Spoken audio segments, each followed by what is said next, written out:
Hello everyone, welcome to Unacademy's YouTube channel. Let me check if the stream is coming up in YouTube or not. After that, we will start with the class. Okay, give me a moment here. Let me check if the stream is coming up. Okay, after that, we will start with the class. All right.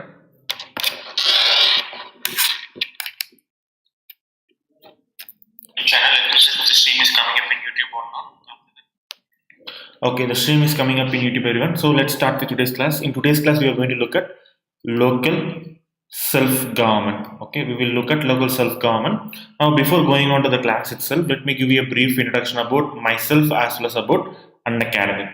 See, my name is Aravind. I completed my BE Mechanical Engineering, and I have almost 3 years of experience in teaching UPSC Civil Services, and I've experienced all stages of UPSC Civil Services, that is prelims, mains, and interview. Now, my specialty subjects include polity, international relations, and then current affairs. Now, if you wish to know more about the schedule of my classes, please join this Telegram group, Unacademy_Aravind. Now, in this Telegram group, I will regularly update the schedule of my classes, or if you have any doubts regarding my classes, you can come to this Telegram group. Now, what will you get by subscribing to Unacademy? See, by subscribing to Unacademy, one, you get access to daily live classes. In these daily live classes, you get to watch our classes. You can rewatch those live classes, and then if you have any doubts, you can ask those doubts if you like. Also, Unacademy conducts live tests as well as quizzes almost on a daily basis. Okay. When it comes to UPSC preparation, 50% of UPSC is about studying, and 50% is about practice. So practice is as important as preparation itself. So that practice part via Unacademy comes via live tests and quizzes. And then all courses in Unacademy are structured courses, so that the students will be much more in tune towards examination syllabus, and students will find it a lot easier to study for UPSC because of the structured nature of courses. And then with Unacademy, you get unlimited access to videos concerned with the examination that you are subscribing for. For instance, if you are subscribing for UPSC examination, you will get unlimited access to videos concerned with UPSC examination. Now, I suggest you guys download Unacademy Learning app. Now, with Unacademy Learning app, okay,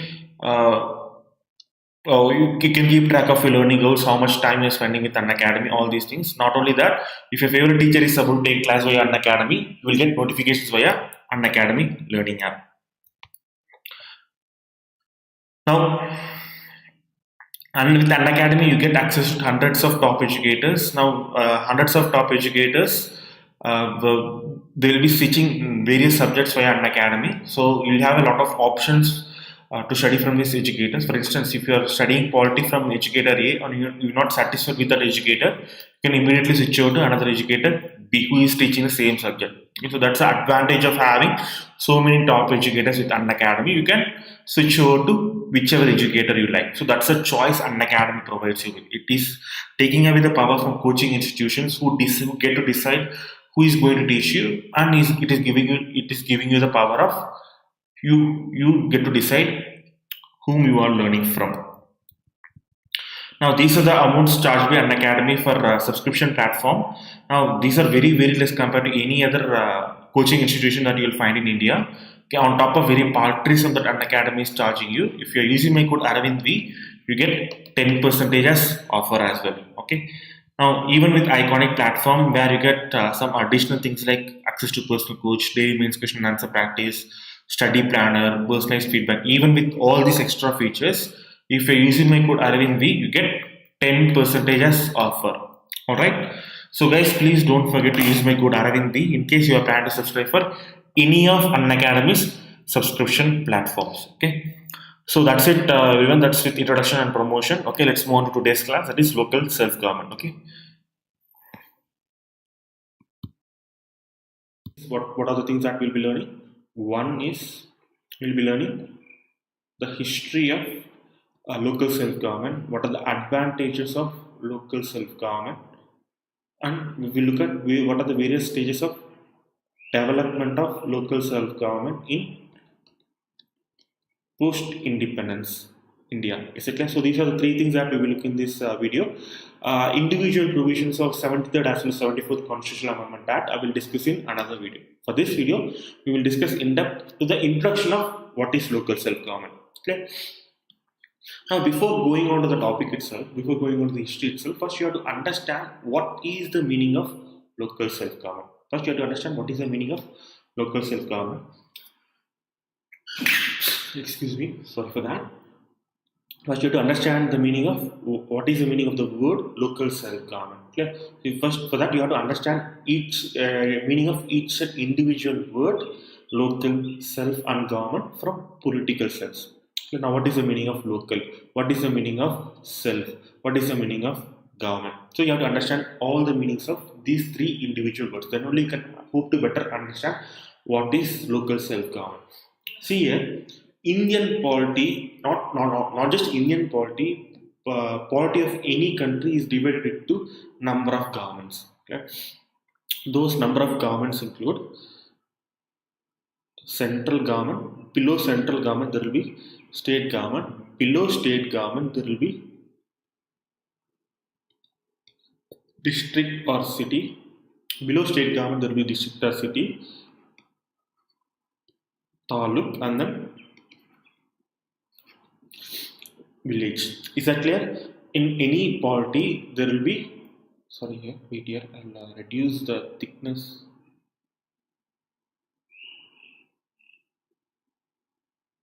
Okay, so in any country's government, there will be different layers of government. One is central government, other one is state government. Below state government, there will be district or city, taluk, and then village. Now, local means that any level. Local in political sense means that any level that comes below that of state government will be called as local. Is that clear? Any level that will come under that is below the level of state government will be called as local. Is that clear? Is it clear, everyone? Local is any level of government which is below the level of state government, be it district or city, be it taluk or village.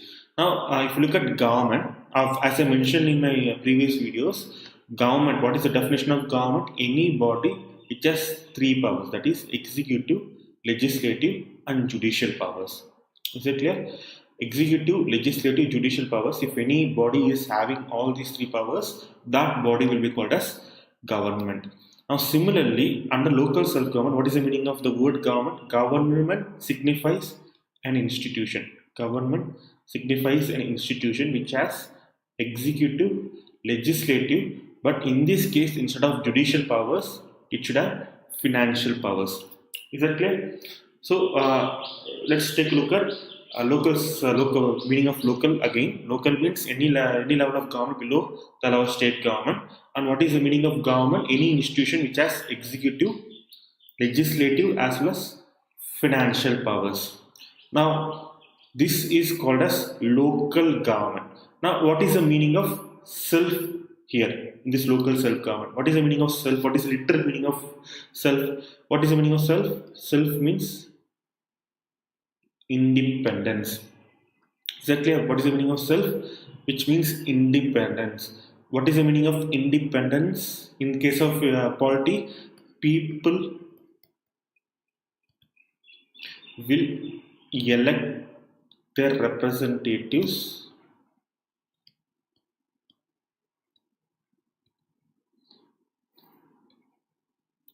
to local self-government. Clear? Now, importantly, these peoples are not nominated by either central government or state government. Is it clear? If people elect members to local self-government, it is called as local self-government. If this election is not there, it will be called as local government. See here, during British era, we followed only local government. Local self-government was not followed. Is it clear? Why? Because there was no elections for local government. That's why if local government had elections, it will be called as local self-government. Understand the difference? If people are electing members to local government, it will be called as local self-government. Why? Because it has its independent powers. Is it clear? So, if we look at based on the things that I have taught you, can we define local self-government as any self-government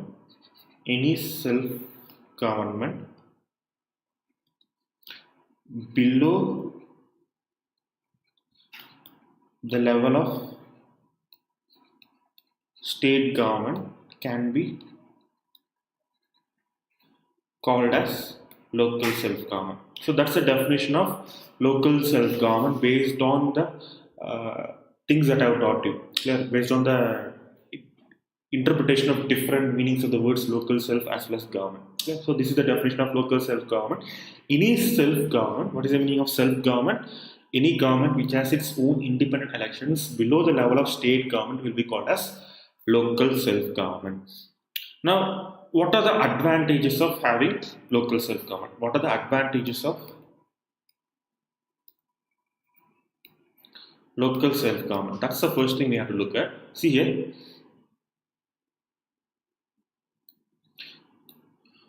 Now assume this circle as a country.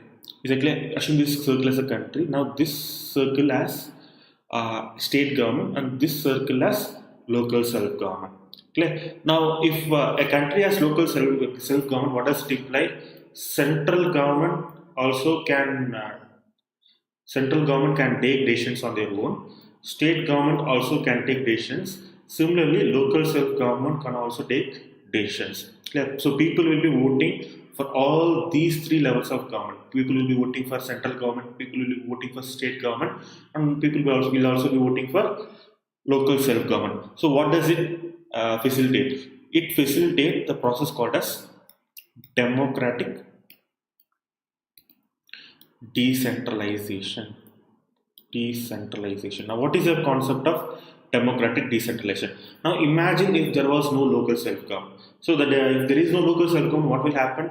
The decisions taken by local self-government, it will be either taken by state government or central government. Now, since local self-government is there, what will happen? Some of the decisions taken by either central government or state government will be transferred to your village level. So the democratic process is getting transferred to the village level. Is it clear? It is transferring from upper level to lower level. So what is the advantage of that? It facilitates a process called as democratic decentralization. Now, what will it create this process of democratic decentralization? It will empower people. Now, what is the meaning of empowering people?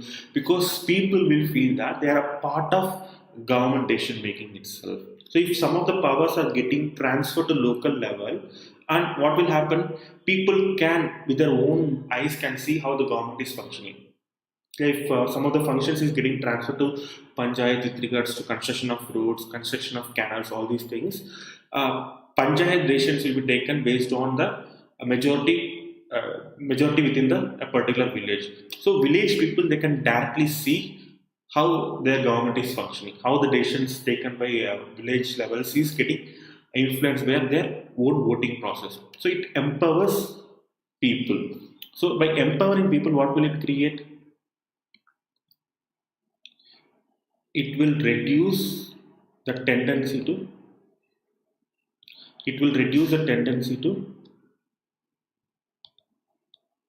insurgency. Here it will reduce the tendencies of insurgency. Now, if you look at areas where Naxalism has been hit very hard, as well as terrorism has been hit very hard, like Jammu and Kashmir, one of the main reasons why people take up Naxalism because they feel that they are not empowered enough. The government is not taking care of them. So that's the reason why they are moving towards Naxalism. But in case if local self-government is implemented with with a lot of vigor as well as technicalities, people will feel that they are a part of government because they themselves are governing themselves.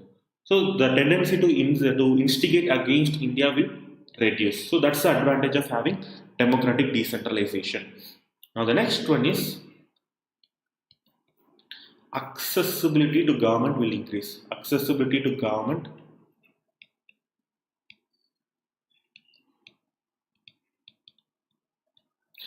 See here, before what happened, the government decisions before 1993, introduction of local self-government, most of the decisions were taken either by central government or state government. Now, take the example of Tamil Nadu. In Tamil Nadu, decisions mostly will be taken in either Chennai or Delhi. So, if people wants to know what kind of decision is being made for the welfare of themselves. What should they do? They have to go to Chennai. They have to attend state assemblies. But that's not very accessible nature. Not every people in Tamil Nadu can go to state assembly and can witness what are the proceedings of state assembly.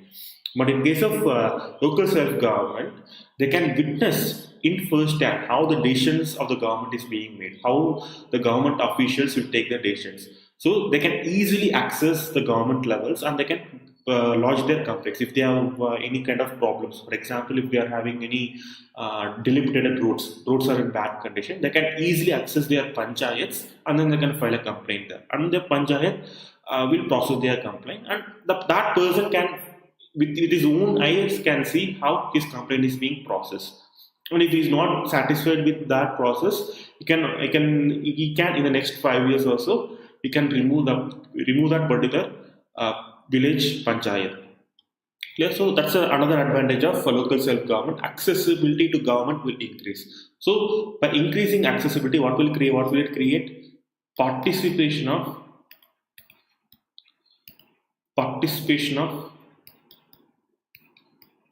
people in government machinery will increase. Government machinery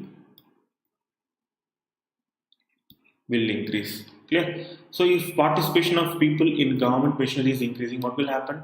Obviously, transparency will increase. Clear? So if participation and transparency is getting increased, what will happen? What will it create? Accountability of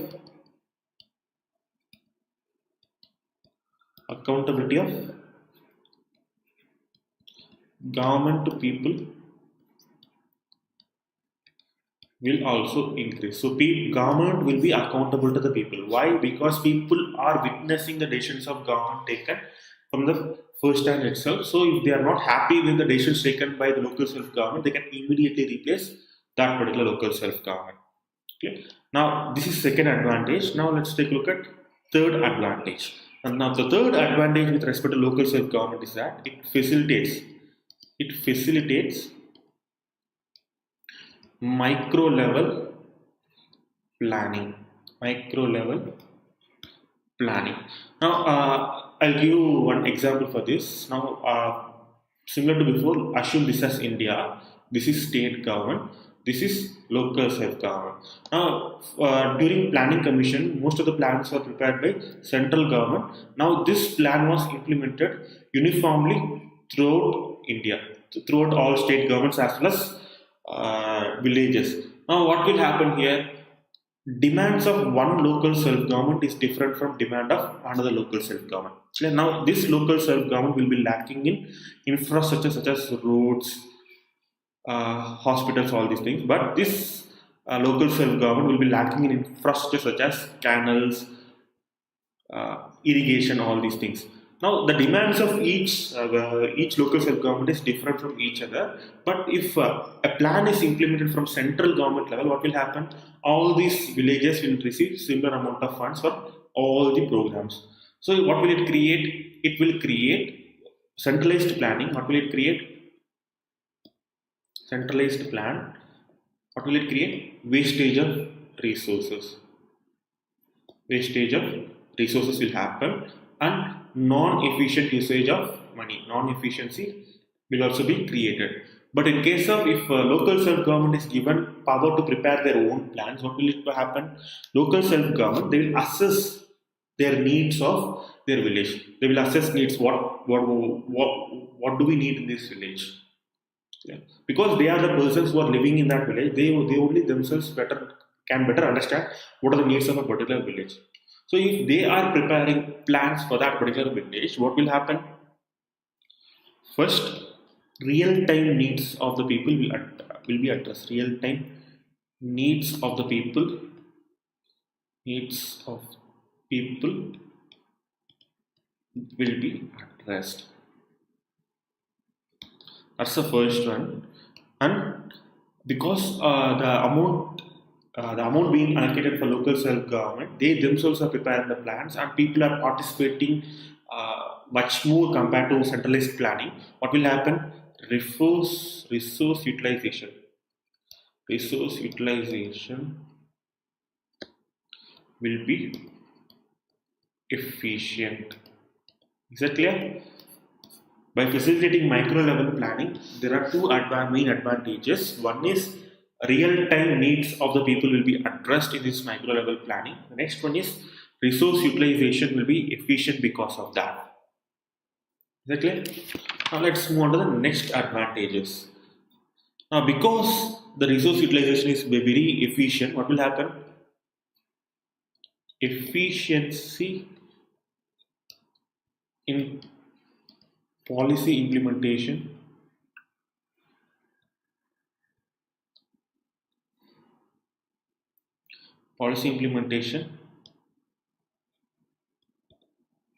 is getting increased. So clear? Efficiency in policy implementation is getting increased. So what will it create? It will create a mentality called as stakeholder mentality. See here, if a policy is being prepared by the central government and this policy prepared by central government is implemented by central government, what will happen? This project that is implemented by central government will only maintain that particular project. But if local self-government, people in a village level, they themselves are coming with a project for constructing a canal, and they themselves are constructing this canal. What will it create? Because people will feel that they are a part of this particular canal building project. Because village typically there will be around 1,000 people. Yeah. Now these 1,000 people, if they are coming together and they are deciding that we have to construct this road from this village to this village. Now if they are preparing that plan and they are constructing that particular road, these 1,000 people, they will feel that they are a part of that road. They will feel that they have to maintain that road. So what will it create? It will increase maintenance. So if the road that they constructed becomes damaged in certain areas, they will feel that this is my road, this is my village road, and they will try to repair that particular road. So if that road is constructed by either central government or state government, they will not feel a part of that particular road. Is that clear? Now because of that, because of increased maintenance, what will it create? It will create resource efficiency. Okay. Now these are the advantages with respect to having local self-government in any type of government. Clear? Now that's introduction as well as some advantages of local self-government done away with. Now let's take a look at what is the history of local self-government in India. What is the history of? Wait here, I don't know what is happening here. History of local self-government in India. See here, in Arthashastra itself, that is from Rigvedic period itself, Indian administration was divided into 3 levels of administration. Indian administration was divided into, not 3 levels, 4 levels of administration. The first level was center. Now this center was ruled by kings, king like Ashoka, Chandragupta Maurya. All these people were ruled from center. Below center there was provinces. These provinces were ruled by individual ministries or some people like that. Below provinces there were districts. Is that clear? Now below district there was another level of government called as village administration. Clear? Below this level of district there was another level of government called as village administration. Now curiously, all these other 3 levels, center, provinces and district, they are integrated with each other. Provinces, if they are taking any decisions, they are answerable to king. Similarly, district, if they are taking any decisions, they are answerable to sarpanch or minister in a particular province. But this village administration was completely independent. Is it clear? Wait here. It was completely independent. It was completely independent of all the above three layers of government. So now, what is the relationship between village administration and center? Village administration paid taxes to central government. In return of them paying taxes, central that is king provided security to this village administration. Is that clear? Village administration, they pay taxes to central government. In return of them paying taxation, central government, they will provide security to village administration. See, that is one of the reasons why Indian culture has stopped. Not what is it? It has not changed much right from Rigvedic period to British India period. See, if you look at European countries and all, especially Middle East countries, European countries, their culture has always been changing very fast. But if you look at India, even though we have a lot of foreign invasions, Mughal period, Delhi Sultanate, Gupta period, Mauryan period, even though we have different types of kingdoms that ruled over India, the fundamental aspect of Indian society, that is society based on Varna Sastra, Manusmriti, that was never changed. Why? Because in all levels of, in all, what is in all different kingdoms, village administration was completely independent of central government. So that's why village administration, it was able to isolate itself from all the influences of external forces. Is it clear? Now Gandhiji, they call this village administration as called as little republics. He called them as little republics. He considered these village administration as powerful enough so that he called these village administration as little republics. They can, these village administration, they can take decisions on their own. They can pass legislation. They can even pass judicial functions against their own village people. So they were very powerful enough that Gandhi called these independent village administration as little republics. See here. Now this form of government, that is four levels of government: center, provinces, district, and village administration. It continued right from Rigvedic period to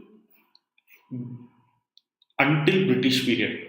Is that clear? This form of government, it continued from Rigvedic period until British period. Now, after the arrival of British, what happened is that, especially during Charter Act of 1833. During Charter Act of 1833, British policy favored a policy called as favored a policy called as centralization. During this period, Lord Macaulay as well as other philosophers like James Mill, they were in favor of centralization of Indian politics. Now, during this period only, the autonomy of village administration was completely taken away.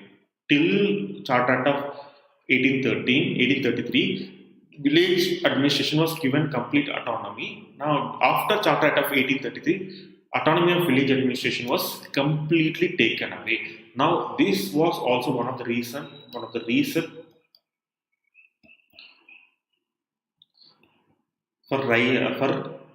revolt of 1857. Is it clear? Because zamindars, village administration, they felt that British is taking away their power from themselves. Until Charter Act of 1833, village administration was completely independent. But after Charter Act of 1833, this village administration, they were completely subservient to British government. Is that clear? Now, this is first phase, 1833 to 1862. It is called as first phase. After from 1862 to 1919, it is called as second phase. Now, what happened during the second phase? Now, during the second phase, Britain realized that Indians are not reliant on village administration. Village administration should have a lot of power. That's how our society is being developed from historically. So they started giving a lot of powers to village administration, right from Indian Council Act of 1862. After that, Lord Mayo in 1870, he gave some financial powers to provinces. So in second phase, lot of decentralization happened to local self-government. Even though a lot of decentralization happened, full autonomy was not given to local self-government. Now from 1919 to 1935, This is third phase. Now during this third phase, some taxation powers were given to local self-government, but still full autonomy was not given to local self-government. Clear? So this is the developments of local self-government during British era. Clear? One is first phase. What happened during first phase? This first phase is called as period of centralization. During that, village autonomy was completely eradicated. Every administration of village became subservient to British government. So the polity of India became overly centralized. But right from 1862 to 1919, it is called a second phase. Now during this second phase, number of proposals was put forth in British Parliament for decentralization of powers to local self-government. For example, Indian Council Act of 1862, Lord Mayo Resolution of 1870, Royal Commission on Decentralization, which was formed during 1907. So all these different commissions decentralized some of the power to local self-government. Now from 1919 to 1935, it is called as third phase. Now during this third phase, we witness some decentralization as well as centralization. Okay? Now in case of centralization, even if the decision is taken by village administration, both central government as well as state government, provincial government, they can override the decision taken by village administration, but some taxation was given to local self-government. Is it clear? In third phase, both decentralization as well as centralization happened. So these are different phases during British administration. Now let's take a look at developments in local self-government after independence. Okay, so this is this we will look at now. Give me a second here.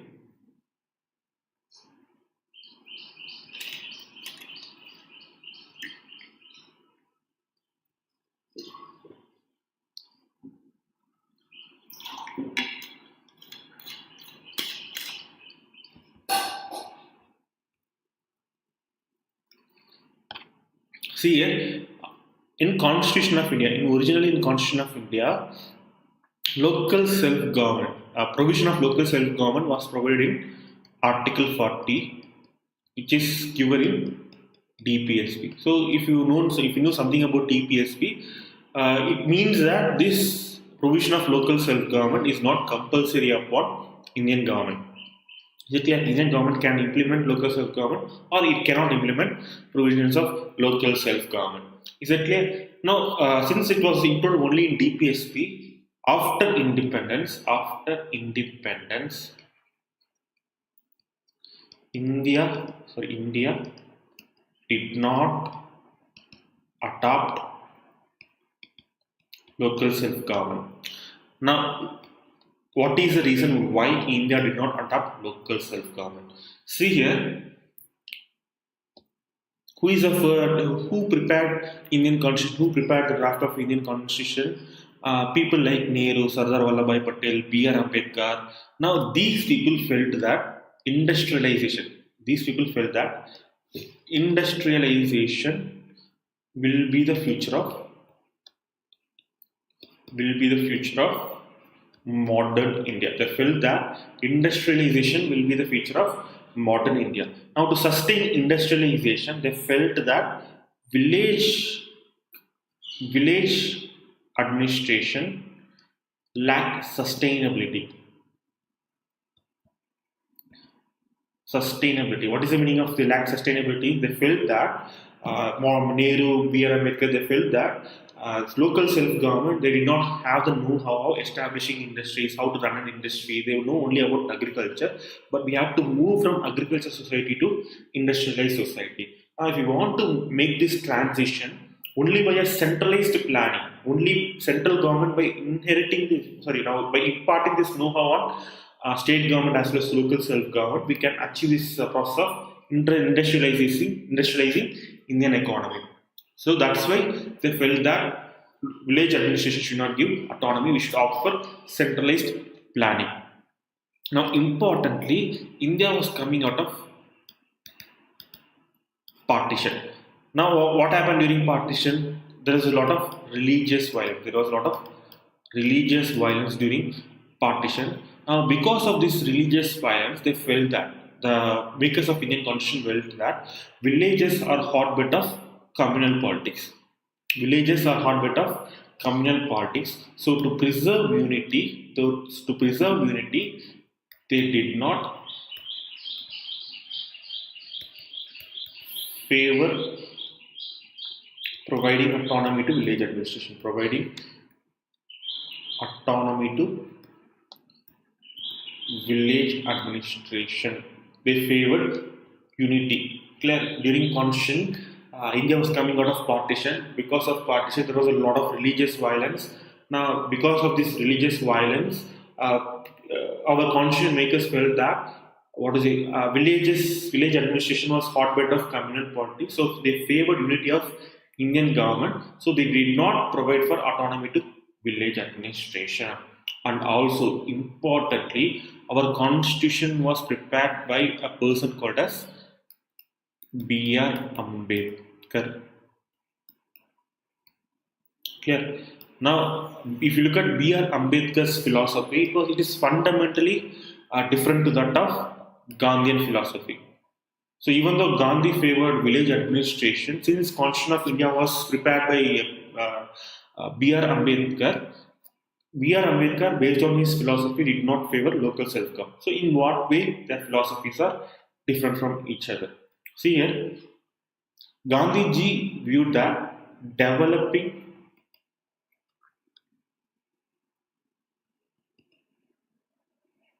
villages are important for developing India. He felt that developing villages are very important for developing India. So he favored villages as well as village administration very favorably. But B.R. Ambedkar, based on his own caste experiences, he felt that villages are rotten with caste system. He felt that villages are rotten with caste system. So if Ambedkar felt that if we are giving autonomy to village administration, what will happen? The same Varna system will prevail in village administration. Because of this existence of Varna system, Ambedkar felt that only certain sections of upper class of Indian population will benefit from local self-government, not all sections of Indian population. So that's why he was against giving autonomy to village administration, because he was feeling that village administration was rotten with caste system. That still to this day is very true. Even today in local self-government, because of caste politics, number of good initiatives taken by local self-government will be focusing only towards upper caste people, not towards lower caste people. Okay. Now, Gandhiji, he placed importance on primary industries. He placed importance on primary industries. What are these primary industries? Industries like agriculture, weaving, animal rearing. All these are primary industries. Now, these primary industries are favorable to village administration. But if you look at Ambedkar, he wanted to develop modern industries. Now, why Ambedkar wanted to develop modern industries? Because he felt that these modern industries will inculcate a phenomenon called as scientific temper. He felt that these modern industries will inculcate a phenomenon called as scientific temper, and he felt that this scientific temper will eradicate caste system. He felt that this scientific temper will eradicate caste system. So he felt that only way to eradicate caste system is to aggressively industrialize Indian economy. Is that clear? Now, this is the reason why India did not adopt local self-government, because of fundamental differences in philosophy between Ambedkar as well as Gandhi. Now, regardless, from 1957 onwards, from 1957 to up until 1993, there were a number of initiatives taken by Government of India to introduce local self-government. Then what happened in 1957? 1957, Government of India appointed a committee called as Balwantray Mehta Committee. Now we will look at what are the provisions of these individual committees later. Now in 1957, government appointed Balwantray Mehta Committee to review the process of introducing local self-government. After that, in 1959, Rajasthan became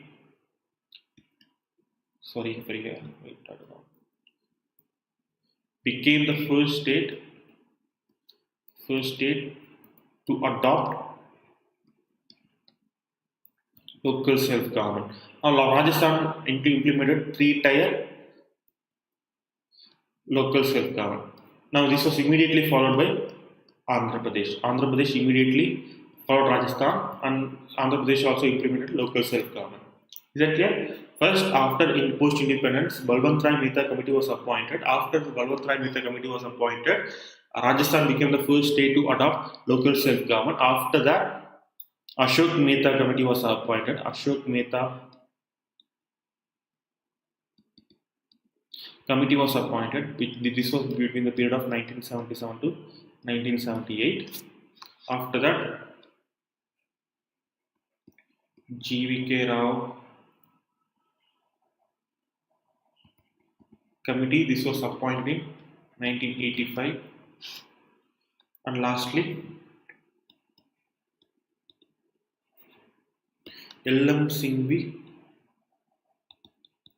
Committee. This was appointed in 1986. So this is the evolution of a local self-government after post-independence era. Okay. From 1957, Balwantray Mehta Committee was appointed. In 1959, Rajasthan became the first state to adopt 3-tier local self-government. After that, Andhra Pradesh followed suit. After that, Ashok Mehta Committee was appointed during 1977, G.V.K. Rao Committee in 1985, L.M. Singhvi Committee in 1986. Finally, all this culminated in the passage of 73rd and 74th Constitutional Amendment Act. Now, this 74th and 73rd Constitutional Amendment Act introduced local self-government throughout India. Is that clear? Now, right up to 1993, only some states, few states adopted local self-government, not all states. Even though if some states have adopted local self-government, not many autonomous powers were granted to local self-government. But after this passage of 73rd and 74th Constitutional Amendment Act, all Indian states have to compulsorily adopt local self-government, and some powers have to be compulsorily given to local self-government. Is that clear? Now let's take a look at what are the individual provisions of all these different types of committee. And the first one is Balwantray Mehta Committee. This was appointed in 1957. Now what are the recommendations given by Balwantray Mehta Committee? See here, Balwantray Mehta Committee recommended for establishment of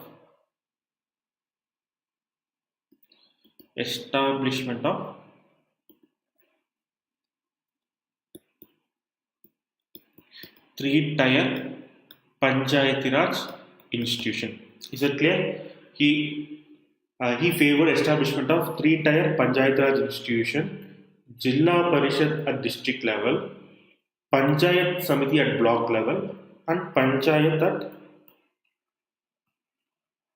at village level. So he recommended establishing 3-tier Panchayat Raj institutions: Panchayat at village level, Panchayat Samiti at block level, and Zilla Parishad at district level. Next recommendation of Balwantray Mehta is that district collector to be made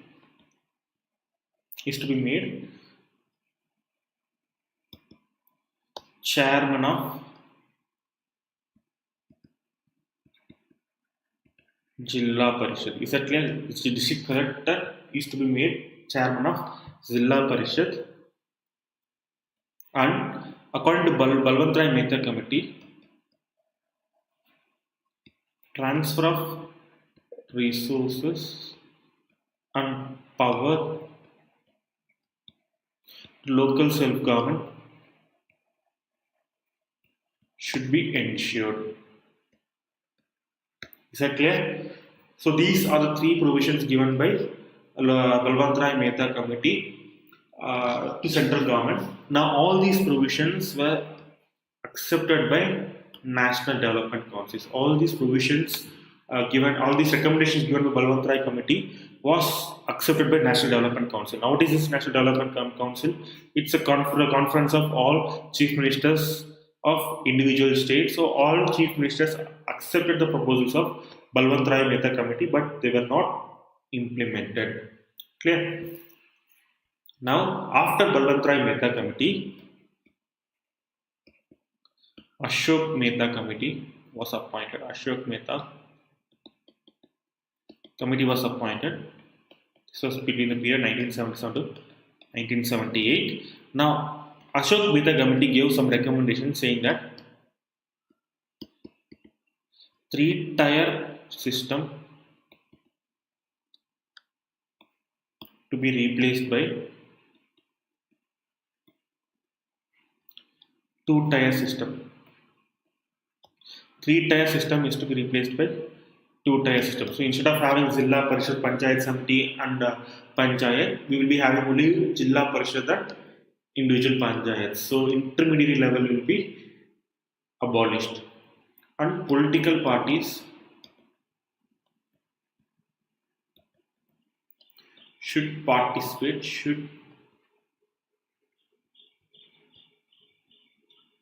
at all levels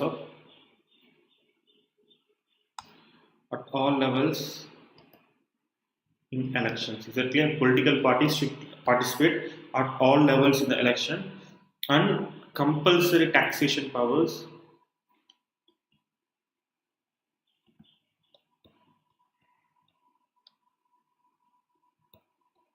to be given to local self-government.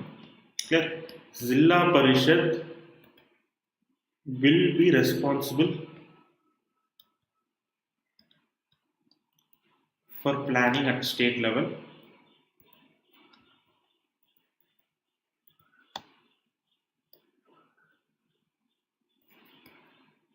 So these are the recommendation of Ashok Mehta Committee. Now importantly, according to Ashok Mehta Committee, constitutional recognition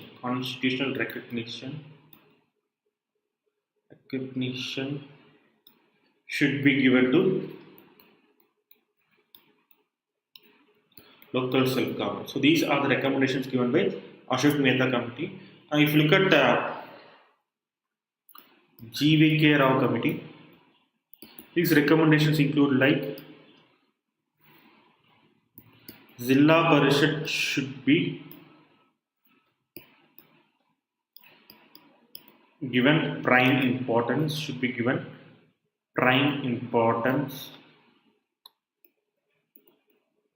with respect to planning as well as implementing developmental programs. Is that clear? Next one is post of District Development Commissioner will be created. Now he will act as CEO of a particular Zilla Parishad. Is it clear? Post of District Development Commissioner will be created. He will act as CEO of Zilla Parishad, and regular elections should be held. See, one of the main drawbacks with individual states adopting local self-government is that in these individual state governments, they will not follow regular election schedule. So if elections was conducted, for example, take the example of Tamil Nadu. Now in Tamil Nadu, in 1965, there was DMK government. Now this DMK government felt that conducted elections for local self-government in 1965. For a local self-government, they conducted elections in 1965. Now after in 1970, DMK again came to power in state government. Now ideally they have to conduct another election for local self-government. But if DMK felt that they will lose badly in local self-government elections, they will not conduct elections. Is it clear? If DMK is feeling that they will be losing badly in local self-government elections, they will not conduct those elections. Now, because of that, number of states did not conduct elections for local self-government properly. Now, this GVK Rao committee recommended that regular elections for local self-government should be conducted regularly. Now, similarly, lastly, LM Singhvi committee. Now, what is this LM Singhvi committee gave recommendations for? First, it mentioned that constitutional recognition. It recommended to give constitutional recognition to Panchayat Raj institutions. Next one is Nyaya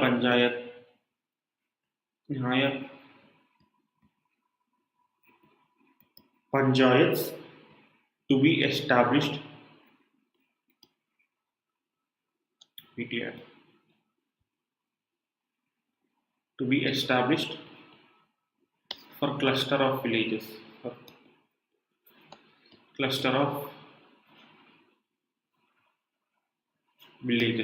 So these are the recommendations given by LM Singhvi committee. Okay, first one is constitution regulation is given to Panchayat Raj institutions. Nyaya Panchayats will be established for cluster of villages. Is it clear? Now, after all these committee recommendations, in 1993, both 73rd and 74th Constitution Amendment Act was passed. Clear? Both 73rd and 74th Constitution Amendment Act was passed. Now, both these acts provided for establishment of local self-government. Clear? Constitution itself, for the first time, is providing for the establishment of local self-government, and importantly, it created provisions for uniformity in implementation. It created opportunity for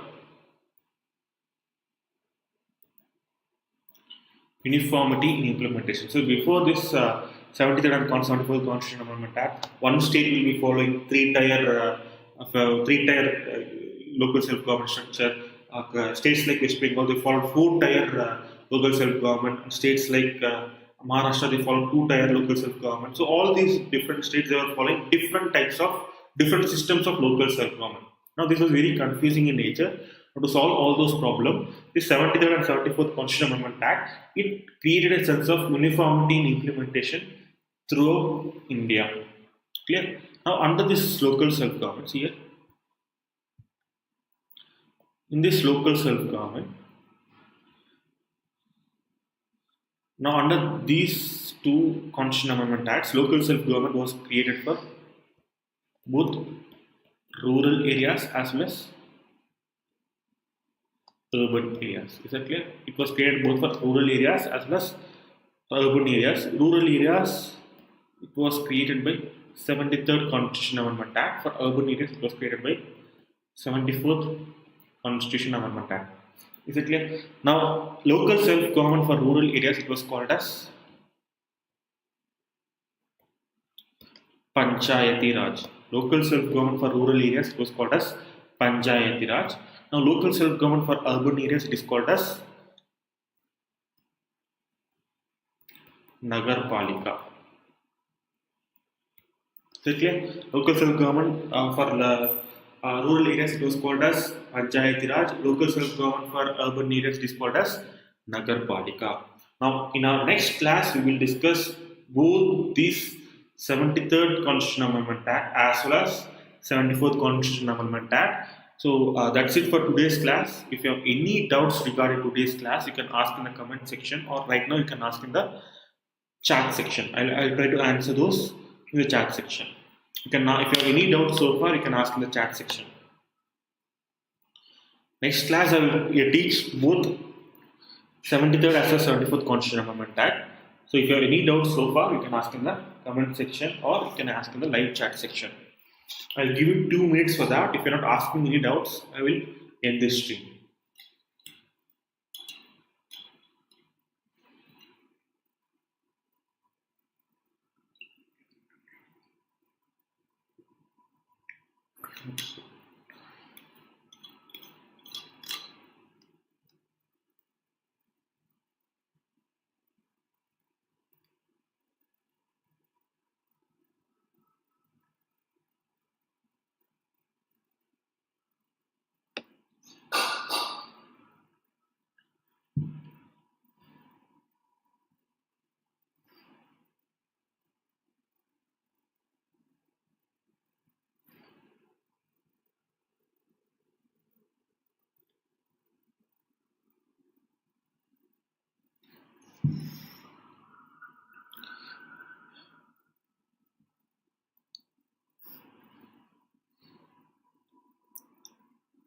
Okay.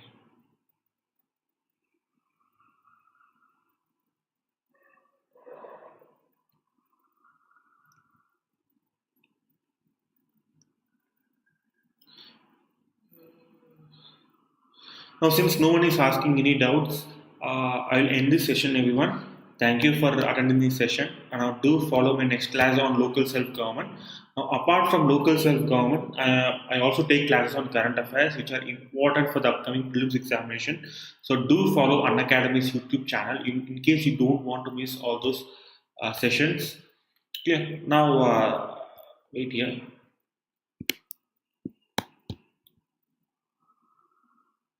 Now this is my phone number as well as Telegram link. If you have any doubts regarding the class that I have taught today or any classes in general, you can contact me via this number.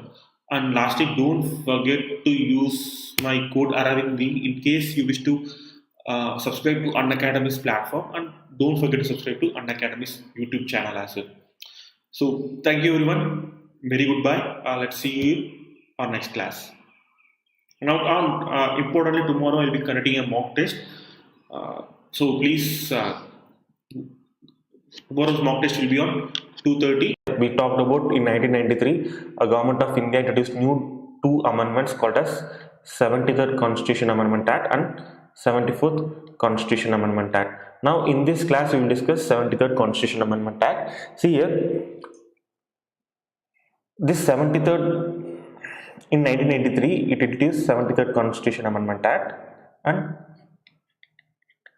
74th Constitution Amendment Act. Is that clear? Now, this 73rd Constitution Amendment Act, this was introduced only for rural areas, whereas in case of 74th Constitution Amendment Act, it was introduced only for urban areas. Is that clear? Now, this rural areas Panchayat, local self-government was called as Panchayati Raj. This local self-government was called as Panchayati Raj. Now this urban local self-government was called as Nagarpalika. Is that clear? Under 74th Constitution Amendment Act, local self-government was introduced to rural areas. This was called as Panchayati Raj. Under 74th Constitution Amendment Act, local self-government was introduced to urban areas. This was called as Nagarpalika. Now, in this class, we will exclusively discuss what are the provisions of 73rd Constitution Amendment Act. We will discuss exclusively what are the provisions of 73rd Constitution Amendment Act. Now, before going on to the topic itself, now mind you, local self-government is a topic under state list. It's a topic under state list. Now, what is the meaning of this subject being under state list? Meaning that if government wants to implement local self-government, only state governments are empowered to implement local self-government, not central government. Is that clear? Since local self-government is a subject under state list, this is very, very important. Local self-government is a subject under state list. Since it is included under state list, only state government can create institutions of governance called as local self-governance, not central government. So this 73rd Constitution Amendment Act that was passed by the Parliament is only Model Act. What is the meaning of Model Act? Meaning that it will give some guidelines to state governments how they have to implement this local self-government. Is it clear? What is the meaning of Model Act? It will give some guidelines to state government. It will direct in what area, in what direction they have to implement local self-government. Is it clear? Now this is very, very important. 73rd Constitution Amendment Act, it's a Model Act only. This will be important later on. I will explain why it is important later on. Now, this 73rd Constitution Amendment Act, it did three things. It introduced local self-government for rural areas. It introduced local self-government for rural areas. Next one is it introduced Part 9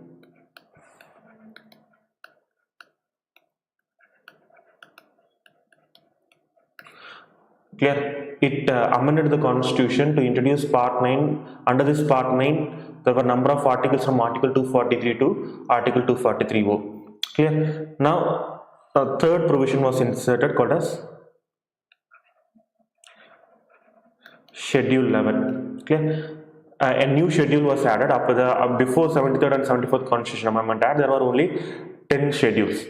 Clear. Originally in Constitution there was only 8 schedules. After the 8th schedule, 9th schedule was added after first Constitution Amendment Act. Now 10th schedule was added after 52nd Constitution Amendment Act.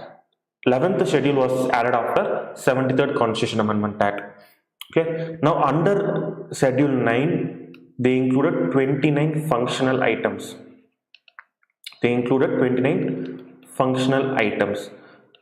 Now, what is this 29 functional items? Meaning that Grama Sabha can make plans on them. So, if a particular subject is listed under Schedule 9, Grama Sabha is empowered to prepare a plan on the subject which is listed under Schedule 9. Is that clear? Now, Part 9, 1, it gave constitutional recognition to Panchayati Raj institution and it protects them. Is that clear? This part 9 of Indian Constitution, which was added after 74th Constitution Amendment Act, it gave constitutional recognition to Panchayati Raj institution and it also protects their status as constitutional bodies. Clear? And then it also placed obligation on state government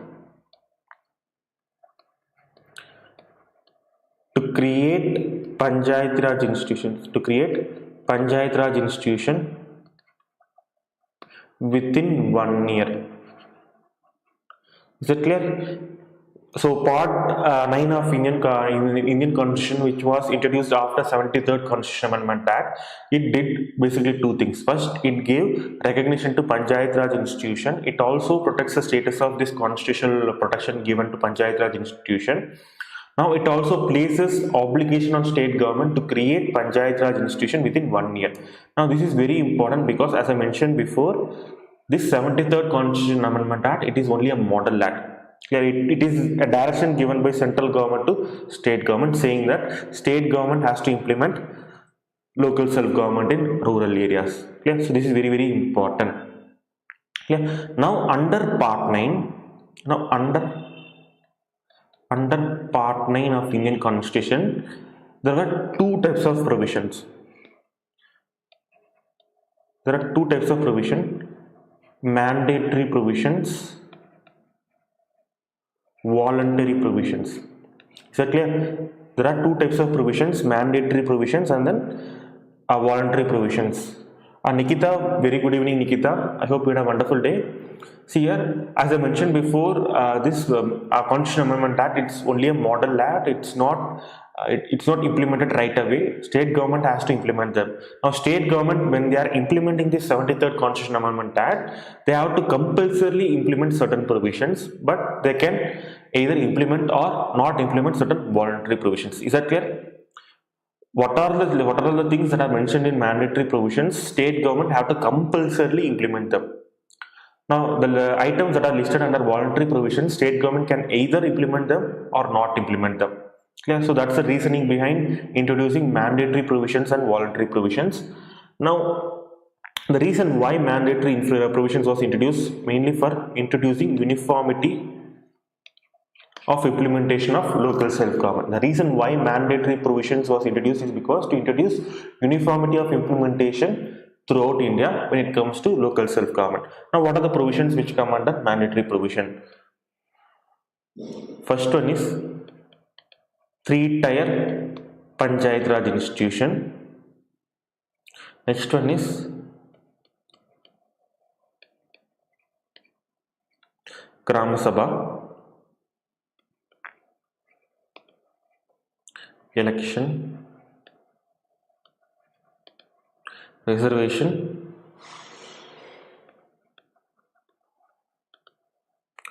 duration, disqualification, state election commission, and then lastly state finance commission. So these are mandatory provisions that has to be implemented by state government when they are implementing local self-government. Clear? Now these are mandatory provisions. Now if you are reading Lakshmikant, remembering the mandatory and voluntary provision is very difficult for you. So now remember like this: for every mandatory provision there is a voluntary provision. Is that clear? For every mandatory provision there is a voluntary provision. We will discuss what are the voluntary provision when we are discussing all these 8 individual provisions. Is that clear? Now in this class we will discuss all these individual provisions. Now in these individual provisions we will discuss both mandatory provision as well as voluntary provision. Okay. Now let's take a look at first subject of today. 3-tier Panchayat Raj institution. 3-tier Panchayat Raj institution. See here, if you look at a typical district,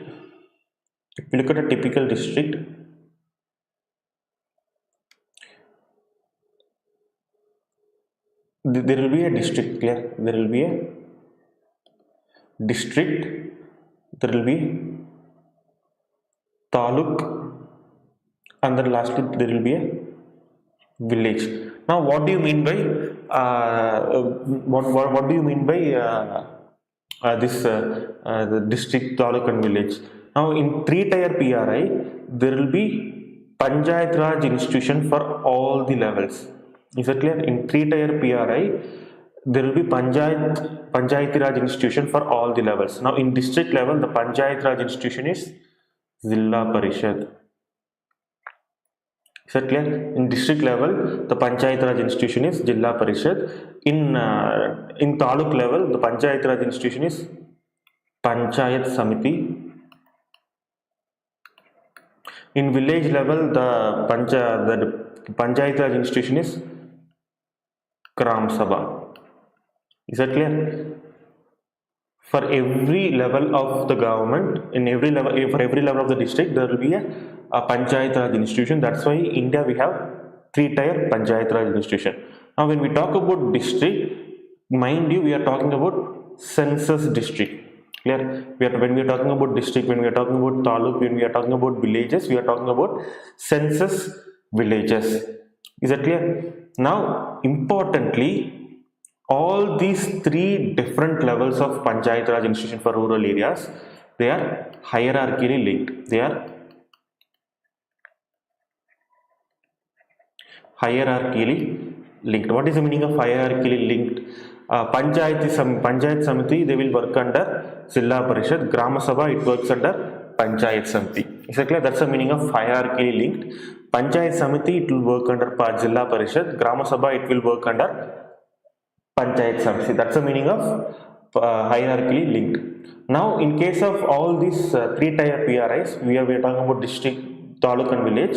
These are census villages. But when you're talking about Grama Sabha, Panchayat Samiti, Zilla Parishad, all these will be declared by governor. Clear? Census village is different from village under Gram Sabha. That you have to keep in mind. Is it clear? When we are talking about district, taluk and village, we will be talking about census villages. But when you are talking about Zilla Parishad, Panchayat Samiti and Grama Sabha, the area for Grama Sabha, it will be declared by governor. I will explain later why it is declared by governor. Now importantly, if states have less than 20 lakh population, if have less than 20 lakh population,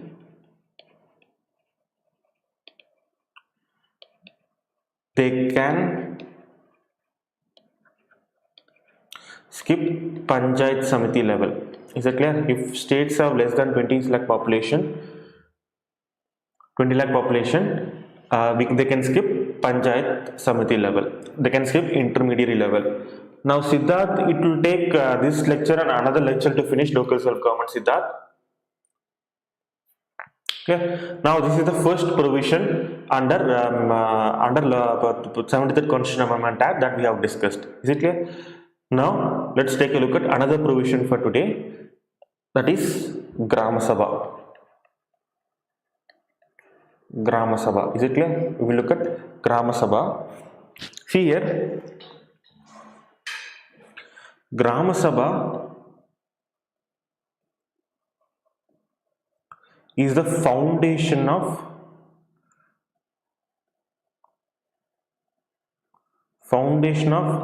Gram Sabha is Gram Panchayat. Clear? Foundation of Gram Sabha is Gram Panchayat. Now, under Gram Panchayat,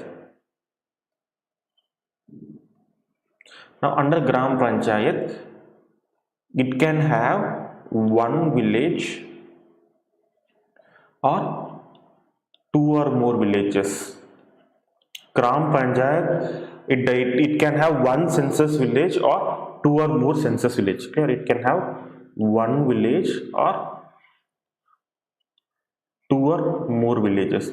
Now, on what basis they will decide if a Gram Panchayat is one village or two or more villages? It is decided based on population. It is based on population. Now, who will declare these villages? Who will declare this Gram Panchayat? Gram Panchayat, it will be declared by governor. It will be declared by governor. Now, this is very, very important. Census village is different from Gram Panchayat village. Gram Panchayat villages, it can include one village or two or more villages.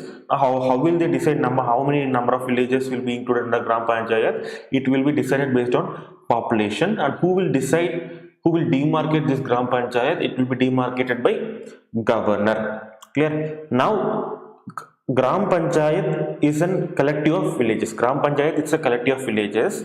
Now, what is Gram Sabha? Gram Sabha is all the eligible voters, of a Gram Panchayat. Clear?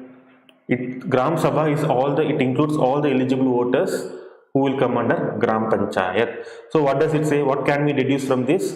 If this is Gram Panchayat, this will be Gram Sabha. Clear? Why? Because Gram Panchayat includes all members, even above the age of 18 years children, they will be included under the Gram Panchayat. But Gram Sabha, it is a collective of all eligible voters under Gram Panchayat. Clear? This is Gram Panchayat, this is Gram Sabha. So that's why I meant when I talked about Gram Sabha is a foundational. Gram Panchayat is a foundation of. Gram Panchayat is a foundation of Gram Sabha. Why? Because all the eligible voters of Gram Sabha are only become Gram Sabha. Clear? Now, this is mandatory provision. Clear? Now, what are the voluntary provision? For Gram Panchayat? What is the voluntary provision for Gram Panchayat?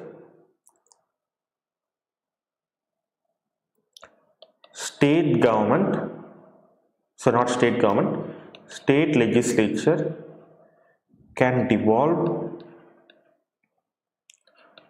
functions and powers to Gram Sabha given under Schedule 9. Clear?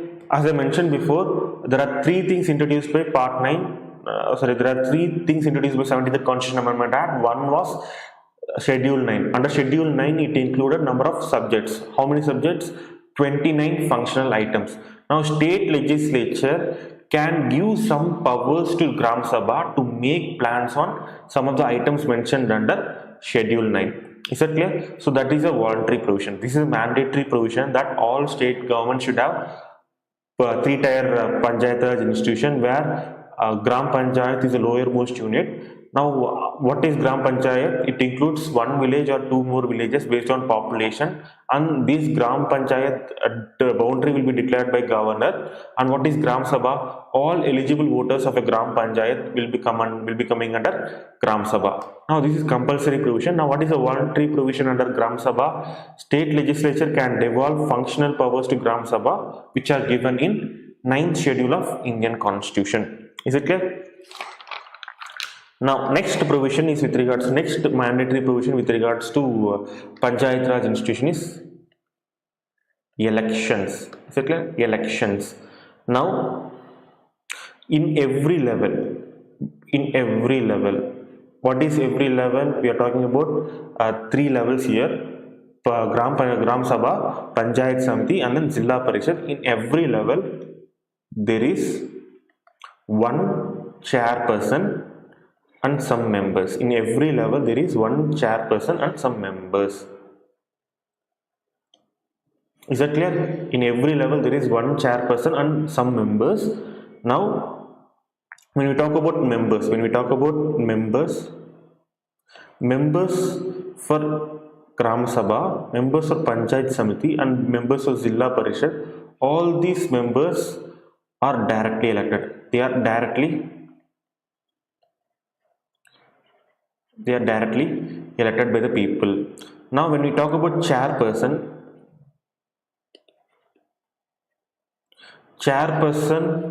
for Gram Sabha and Panchayat Samiti, they are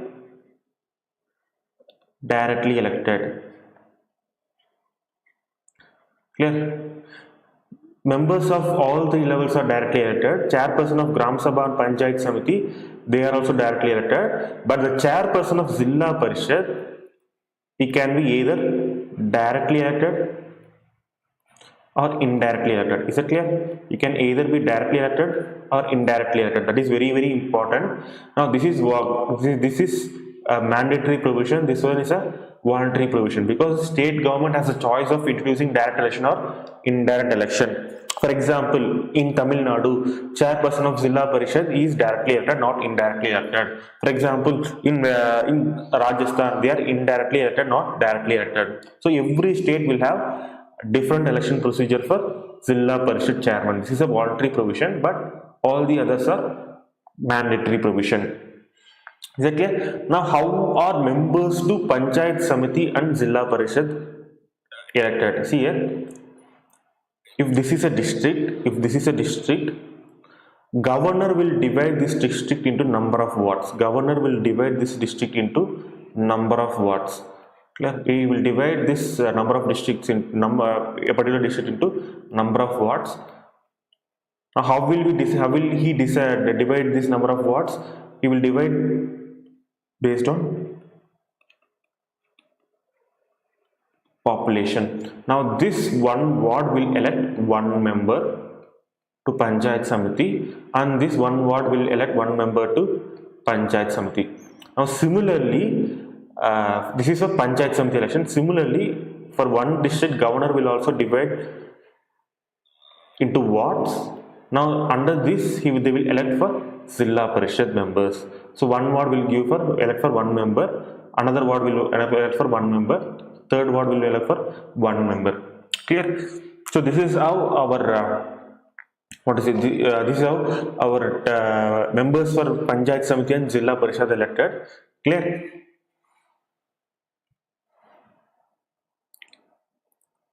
Now, importantly, as I mentioned before, based on population, who will demarcate wards for Panchayat Samiti and Zilla Parishad? Governor will demarcate areas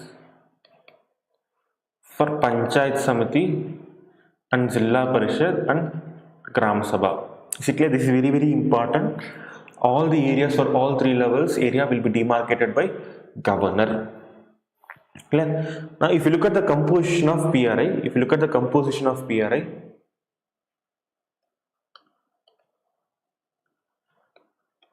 Composition of Panchayat Raj institutions. See here.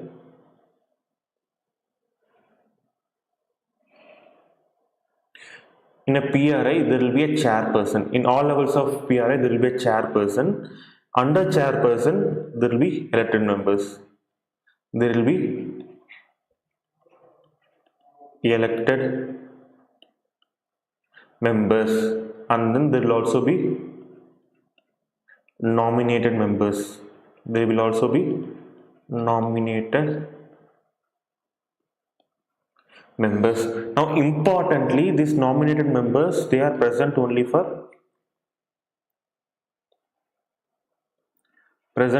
in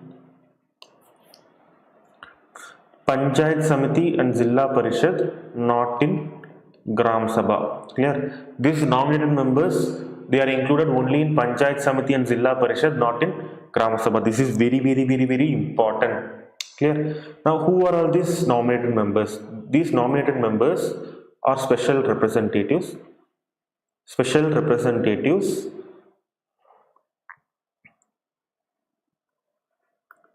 given based on law passed by state legislature. These nominated members are special representatives who are based out of law passed by state legislature. Some of the common nominated members include chairperson of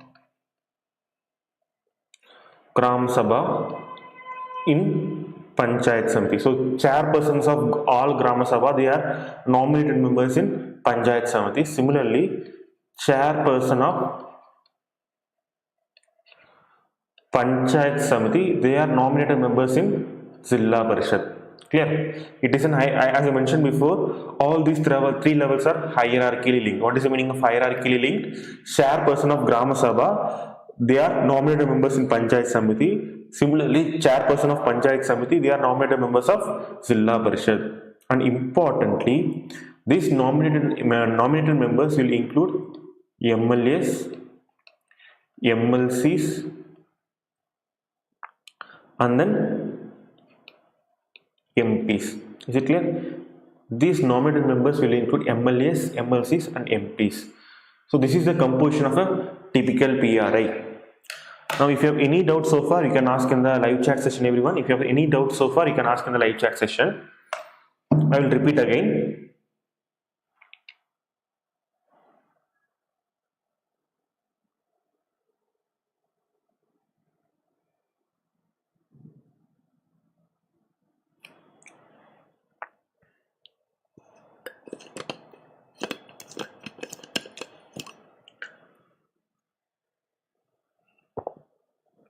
See, if you have any doubt so far, you should ask in live comment session. If you're not asking, I won't know if you're having any doubts or not. So please ask in the live comment section.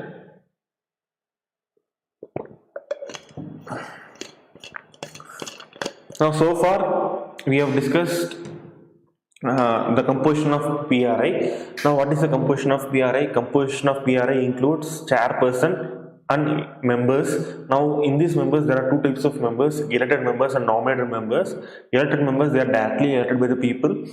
Now, whereas in case of nominated members, these are special representatives who will be nominated based on law passed by state legislature. Now, these nominated members are present only in the levels of Panchayat Samiti and Zilla Parishad. It cannot be found in Gram Sabha. Now, Neeraj, very good evening, Neeraj. I hope you had a wonderful day. Now, who are some of the nominated members? Chairperson of Gram Sabha can be found is a nominated member in Panchayat Samiti, and chairperson of Panchayat Samiti is a nominated member in Zilla Parishad. And apart from that, nominated members include some of the politicians like MPs, MLAs, and MLCs. Is that clear? Now, this is with regards to composition of PRI. Now, the next provision that we will be discussing today is reservation. Is it clear? Reservation. Now, under reservation, first we will discuss mandatory provision for reservation. What are the mandatory provision for reservation? A. Scheduled caste and scheduled tribe.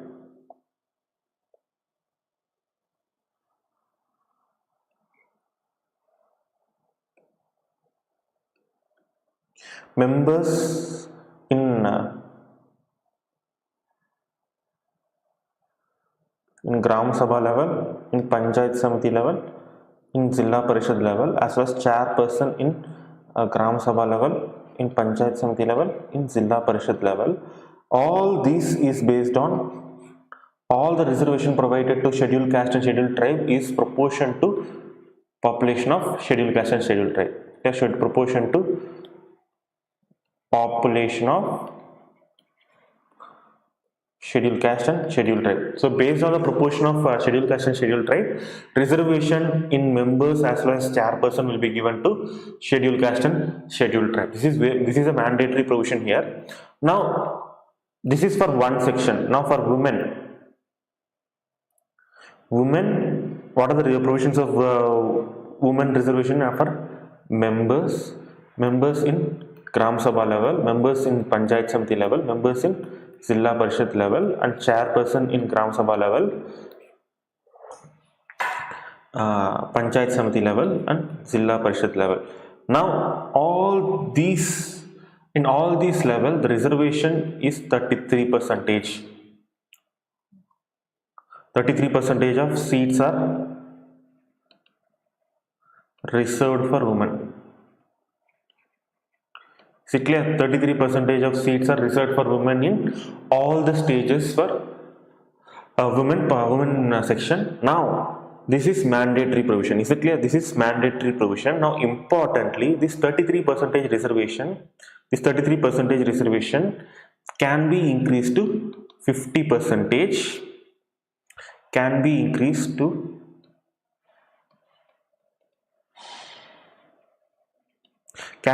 to 15%. Example, states like West Bengal, Tamil Nadu have given 50% reservation for women. Now this is voluntary provision. Now mind you, as I mentioned before, when you are studying mandatory provisions as well as voluntary provision under 73rd Constitutional Amendment Act, rather than mugging up, just remember that for every compulsory provision there is a voluntary provision. Now for compulsory provision of reservation, what I mentioned, for scheduled caste and scheduled tribe population, reservation will be provided in proportion to their population.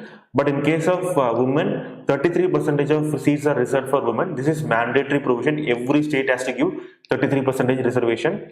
But if states wants to increase their reservation, they can increase the women reservation up to 50%. Example, West Bengal and Tamil Nadu.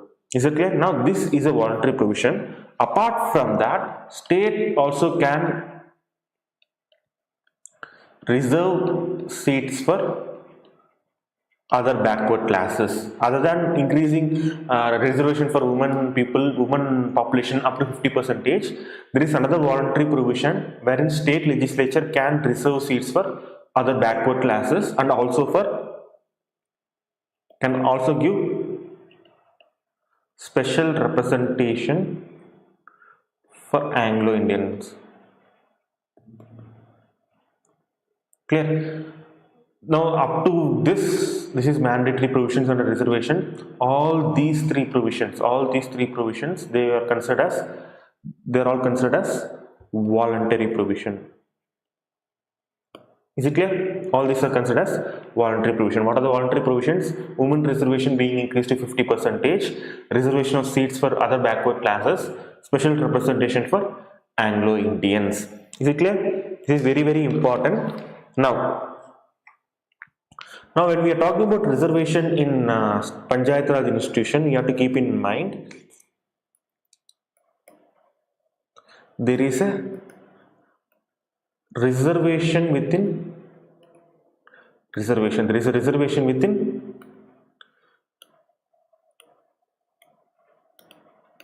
reservation. What is the meaning of having reservation within reservation?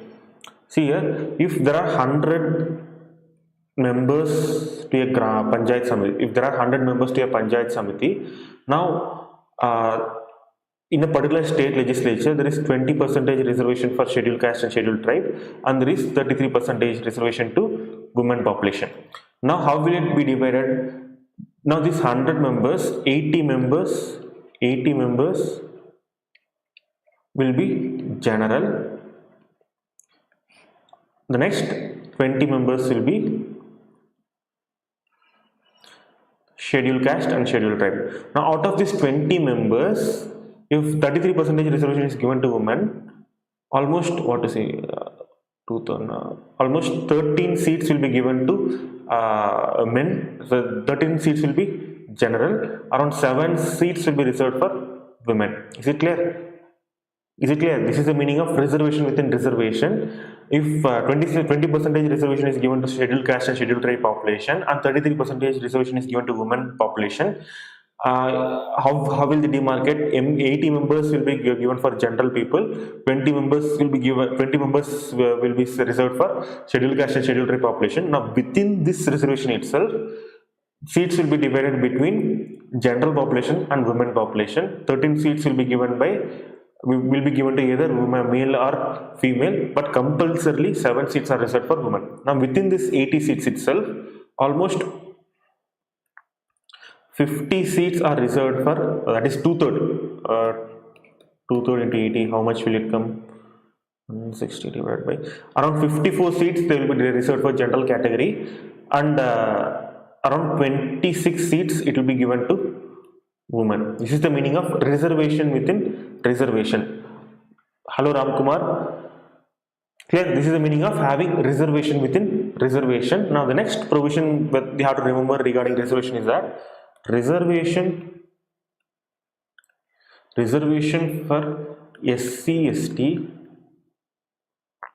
shall cease to have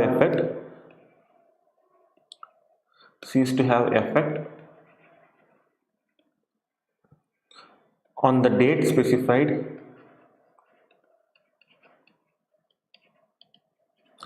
in Article 334.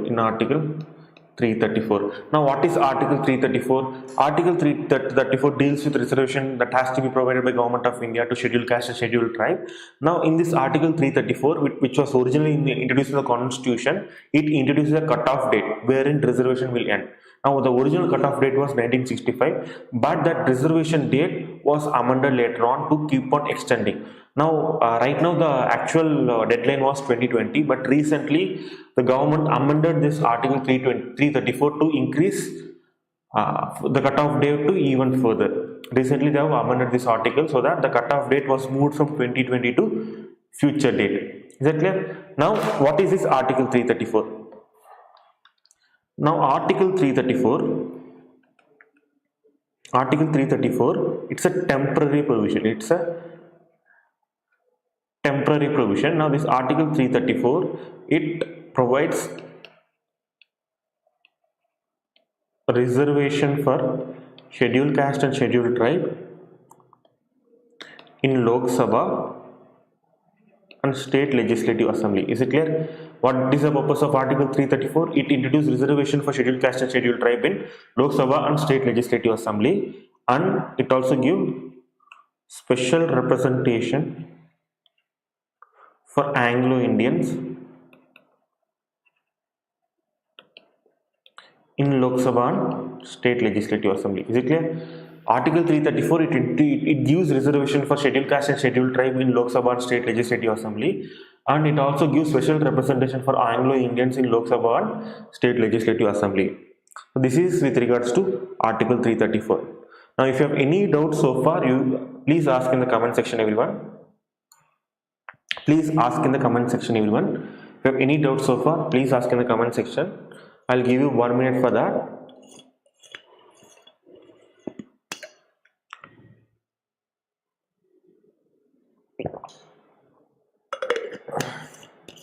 I'll give you 1 minute for asking doubts. Please ask doubts if you have any doubts so far.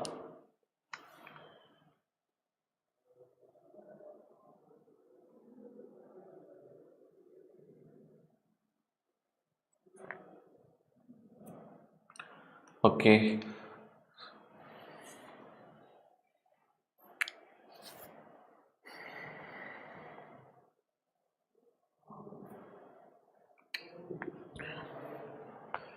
Now, since no one is asking any doubts, let's move on to the next topic for today. Next issue that we'll be discussing here is duration. So now before discussing the duration of Panchayat Raj institution, let's take a look at duration of Lok Sabha and State Legislative Assembly.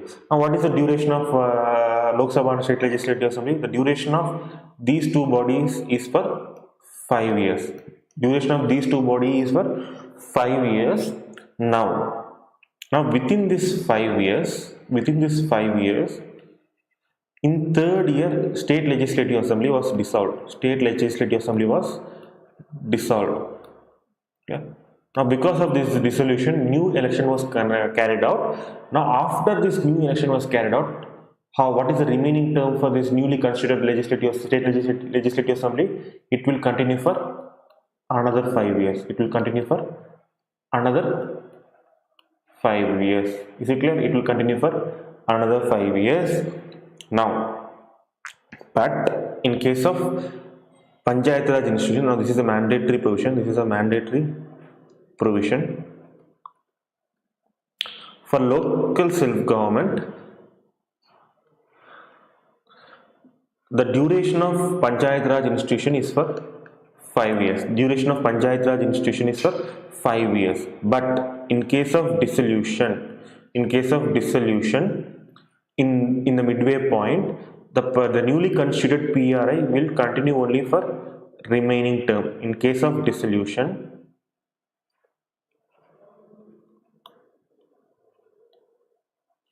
newly constituted PRI will continue only for remaining term. Clear? So if ordinarily the term for a PRI is 5 years, so if it was dissolved in 3 years itself, the newly constituted PRI, it will continue to remain in office only for 2 years.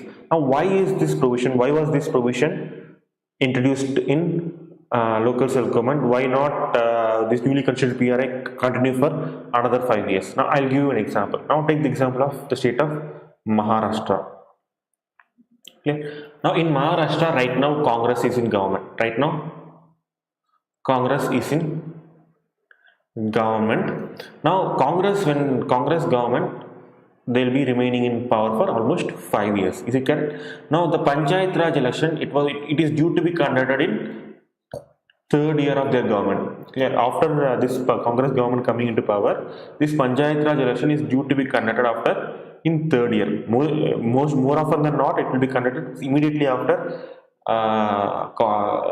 state legislature assuming power. But in the year, local self-government election is conducting only after third year after this government is coming into power. Now,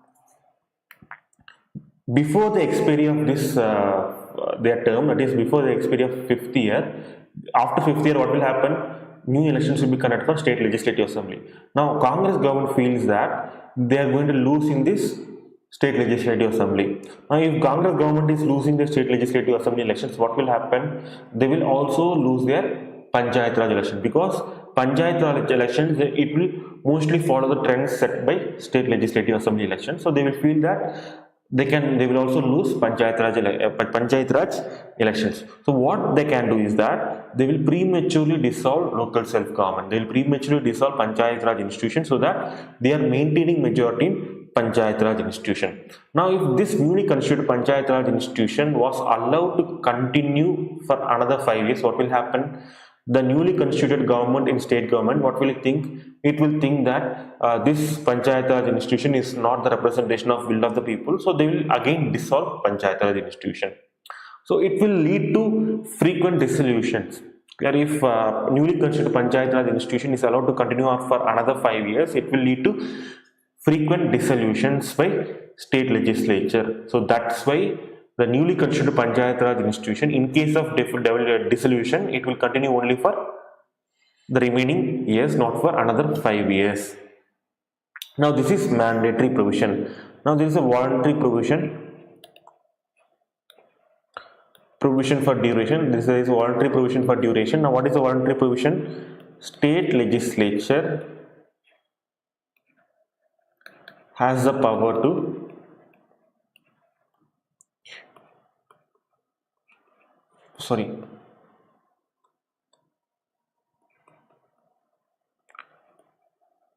prematurely dissolve local self-government. Is it clear? Under voluntary provision, state legislature has the power to prematurely dissolve local self-government. Is it clear? So this is mandatory provision. Under mandatory provision, the life of Panchayat Raj institution is 5 years, and if it is dissolved, it will continue on only for remaining period, not for another 5 years. But there is a voluntary provision. What is a voluntary provision? State legislature has the power to prematurely dissolve local self-government. Now, let's discuss the next topic of today, that is disqualification. Yeah, disqualification. Now, what are the ways? Wait here, let me here. Now, what are the ways based on which disqualification can happen for Panchayat Raj institution? One is based on law passed by state legislature. Clear? A member of Gram Sabha as well as members as well as chairperson can be disqualified based on law passed by the state legislature, and then based on any law that disqualifies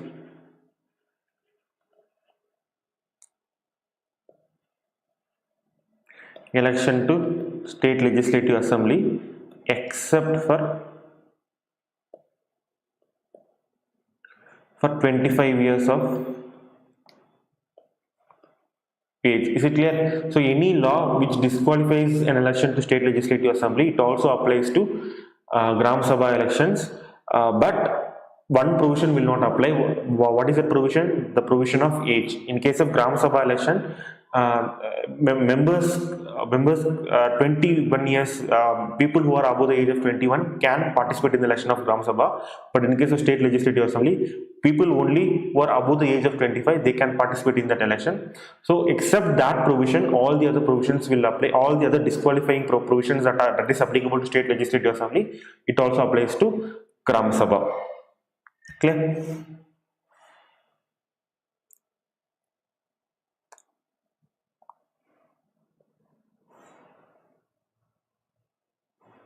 Now this provision applies to both who contests and is a member of Panchayat Raj institution. So those who are contesting as well as who is already member of Panchayat Raj institution, they can be disqualified based on 73rd Constitution Amendment Act. Is it clear? Now,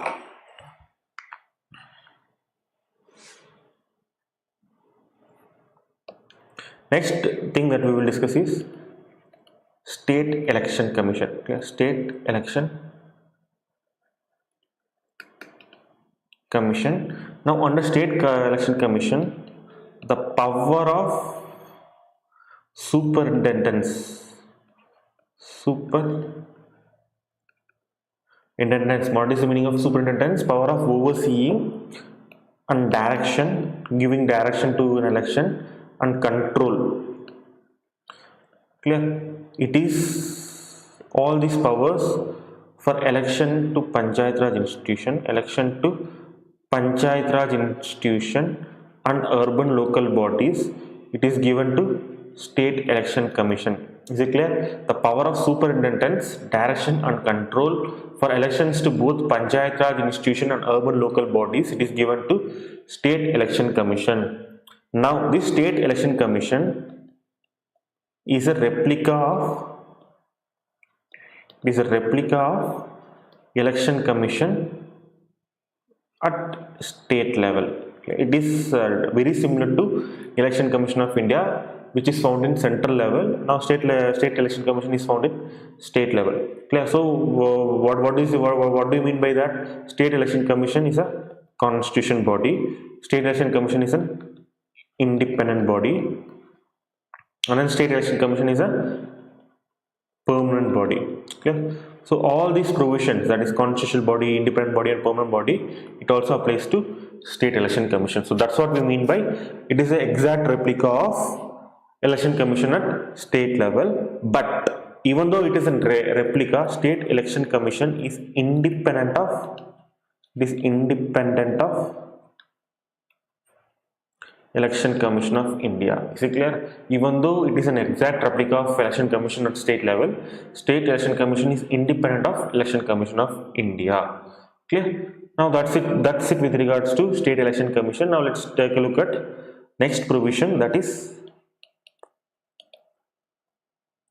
State Finance Commission. State Finance Commission. Now what is the purpose of State Finance Commission in Panchayat Raj institution? State Finance Commission, their objective is to analyze financial position of Panchayat Raj institution and urban local bodies in a state. They will analyze what is the financial position of Panchayat Raj institution and urban local bodies in a particular state, and they will suggest measures to improve financial position of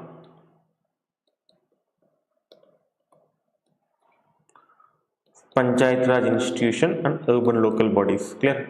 What is the job of State Finance Commission? First, it will analyze the financial position of Panchayat Raj institution and urban local bodies in a state, and then it will suggest some measures to improve the financial position of Panchayat Raj institution and urban local bodies. Now, similar to State Election Commission, State Finance Commission is an exact replica of Finance Commission. Is it clear? It is an exact replica of Finance Commission. So since it is an exact replica of Finance Commission, what can we deduce?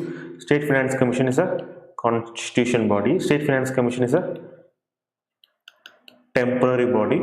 State Finance Commission is a quasi-judicial body, and then State Finance Commission will submit their report to governor of a particular state. Now importantly, this report is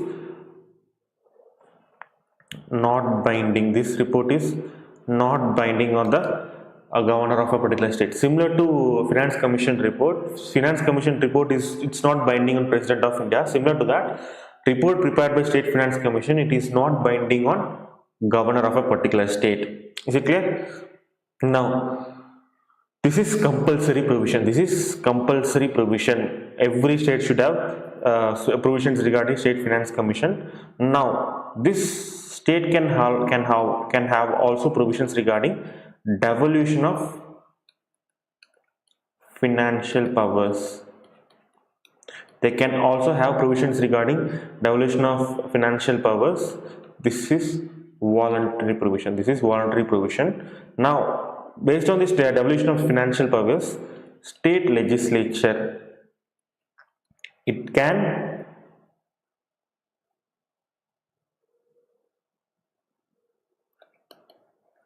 give tax zones of PRI.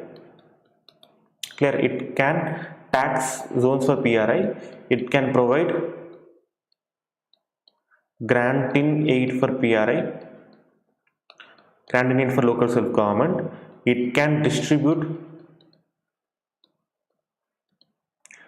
state taxes between state government and Panchayat Raj institution, and then it can create consolidated fund for local self-government. Is it clear? So these are voluntary provisions. These are voluntary financial provisions which can be found in 70th Constitution Amendment Act. What are the voluntary provisions? It can create tax zones for taxation for PRI. It can give grants in aid for local self-government.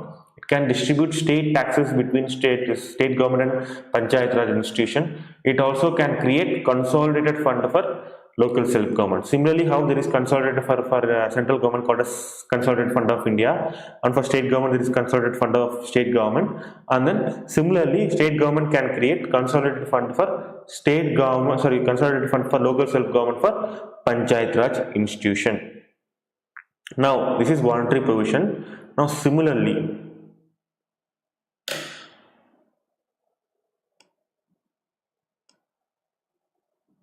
sorry, the document has exhausted here. Wait, I'll open another one.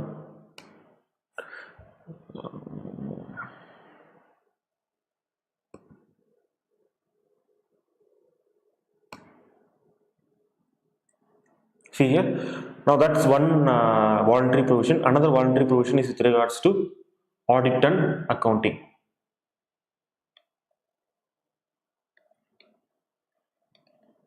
Audit and account. Now this is also a voluntary provision. This is also a voluntary provision. Now audit and account of local self-government is performed by any authority determined by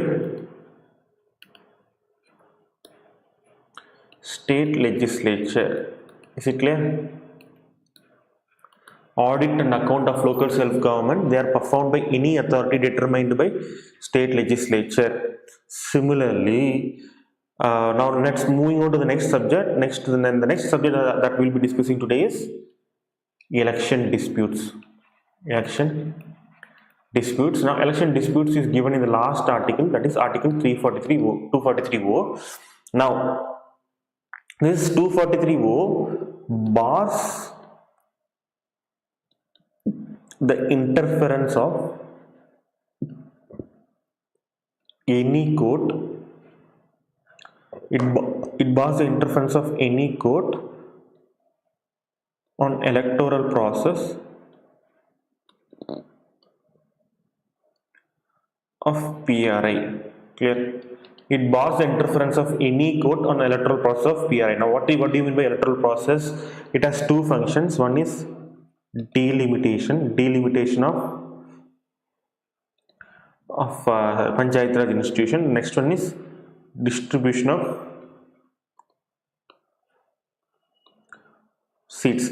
Now all these provisions, these two provisions are can be done by authority determined by state legislature. Clear? Similarly, how in central government, central level, areas are demarcated for Lok Sabha elections based on delimitation commission recommendation. Similarly, for delimitation as well as distribution of seats for Panchayat Raj institution, it can be done by any authority appointed by state legislature. Now, if there are any election disputes,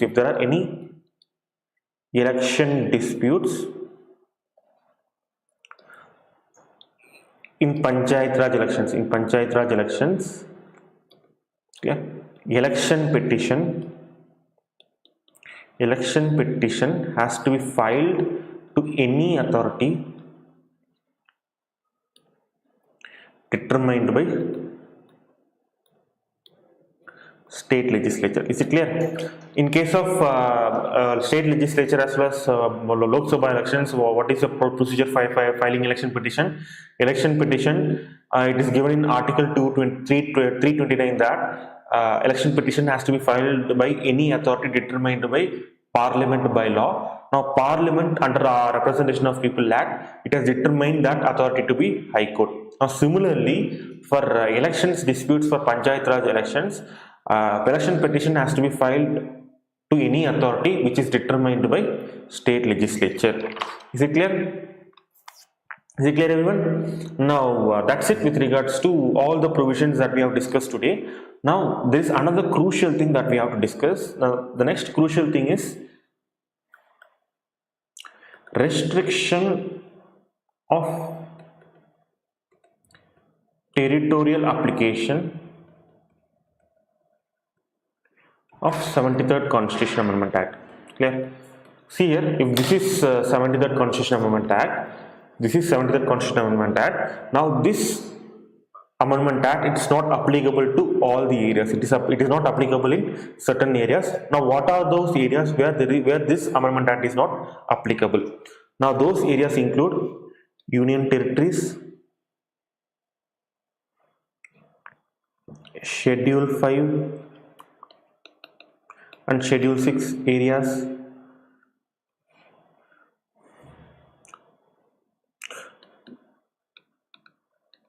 provision of Schedule Caste and Schedule Tribe is not applicable. Provision of reservation not applicable in Arunachal Pradesh. Similarly, state of Meghalaya, Mizoram, Nagaland and hilly areas of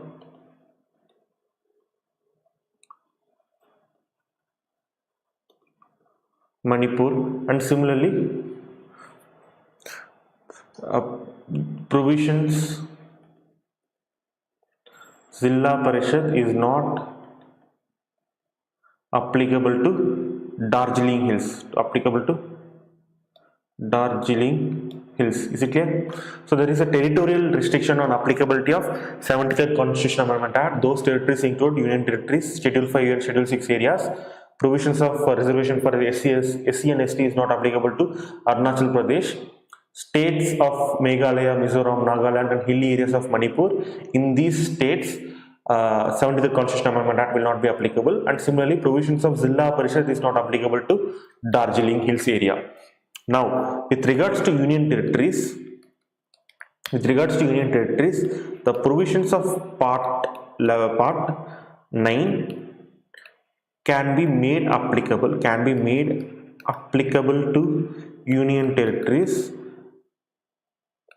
based on President's regulation. Now based on this President regulation, he can either modify or repeal 73rd Constitution Amendment Act. Is it clear? According to Article 240, what does Article 240 say? According to Article 240, President can make regulation. Now this regulation have the force of law. Now this law is for the betterment of Union Territories. So, Union Territories like Andaman and Nicobar, Dadra and Nagar Haveli, they don't have state legislature. So who will make laws for these areas? President will make laws for these areas. Now these since President is making laws for these areas, President can make laws. He can make either Part 9 applicable to Union Territories, he can modify the provisions of 73rd Constitutional Amendment Act, or he can repeal the provisions of 73rd Constitutional Amendment Act. Yeah. Now similarly for Schedule 5 and Schedule 6 areas. Schedule 5 and Schedule 6 areas, if Parliament decides to extend, provisions of Part 9 to Schedule 5 and Schedule 6 areas, it can do so. Now using this provision, PESA Act was passed.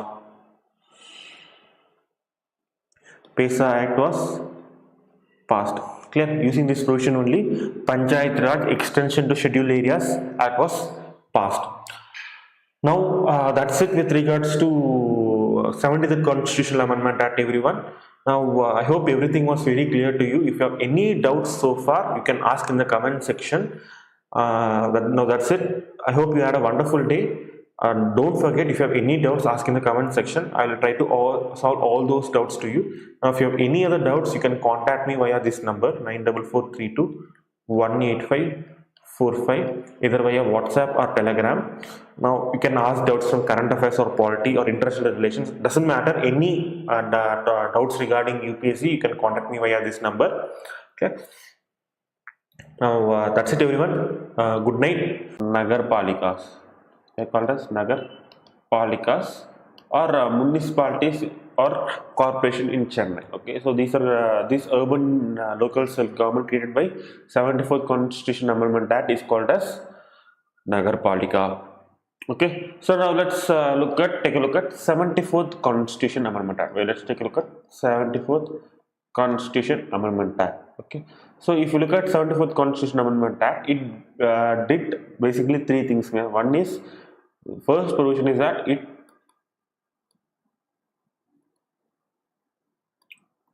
it establishes local self-government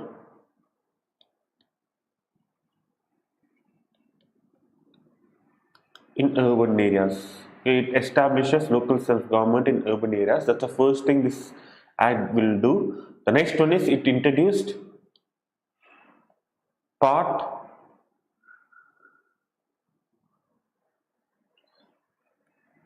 9A in the Constitution. Okay, now this part 9A includes Article 243P to Article 243 ZZ. Okay, now these articles did two things. These articles do two things. First, these articles gave a constitutional recognition.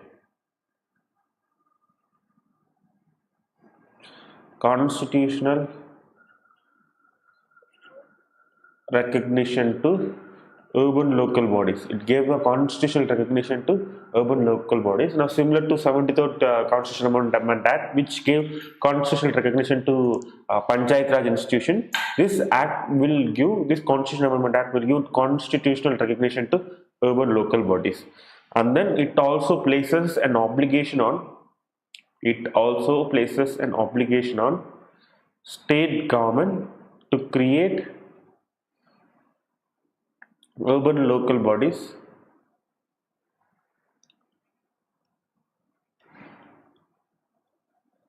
within 1 year. Okay, within 1 year. So this places an obligation of state government to create local self bodies within 1 year. Now, as I mentioned in my previous class itself, see, local self government, it's a matter under state list. It's a matter under state list. So if this subject is given under state list, then how come? Central government can make laws on them? So that's why central government is not should not make laws on state list, right? So that's why central government will pass this 74th Constitution Amendment Act. Okay, now this 74th Constitution Amendment Act is only a model act. It's only a model act. What is the meaning of model act? Meaning that state government can implement these provisions or it cannot implement this provision, but with respect to this Constitutional Amendment Act, it places an obligation on state government to create, it directs state government to create urban local bodies within 1 year of passing this act. Now the next one is it introduced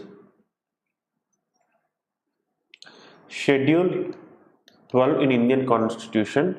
Now this Schedule 12 includes 18 functional items. It includes 18 functional items that can be transferred by state legislature to urban local bodies. Okay, these 18 functional items will include stuff like sanitation, drinking water, all these things. All these items can be transferred from the domain of state list to urban local bodies by individual state legislatures of that particular state. Okay, so this is what 74th Constitution Amendment Act will do. The first one is it establishes local self-government in urban areas.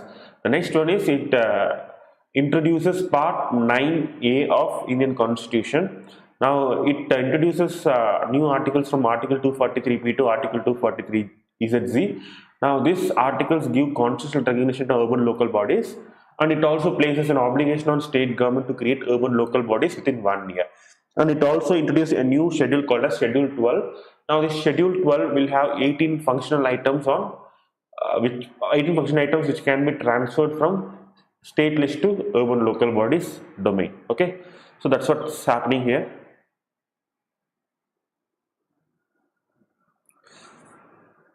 Now moving on, see the important thing that you have to keep that you have to remember regarding 74th Constitutional Amendment Act is that 73rd Constitution Amendment Act and 74th Constitution Amendment Act are sister laws. They are sister laws. What is the meaning of sister laws? Meaning that most of the powers for 74th Constitution Amendment Act are derived from 73rd Constitution Amendment Act. Most of the institutions in 74th Constitution Amendment Act are derived from 73rd Constitution Amendment. Like for example, State Election Commission. Okay, State Election Commission will conduct elections both for Panchayat Raj institution as well as urban local bodies. Now, but this State Election Commission is mentioned only in 73rd Constitution Amendment Act. It is mentioned only in 73rd Constitution Amendment Act. Now, this power of elections for conducting urban local body elections will derive from 73rd Constitution Amendment. That is meaning that State Election Commission will conduct elections for urban local bodies. Now, similar to state election, there is also State Finance Commission, okay, election disputes. So, most of the provisions in 74th Constitution Amendment Act derive their power from 73rd Constitution Amendment Act. So, that's the meaning of 73rd and 74th Constitution Amendment Act are being sister laws. Okay, everyone.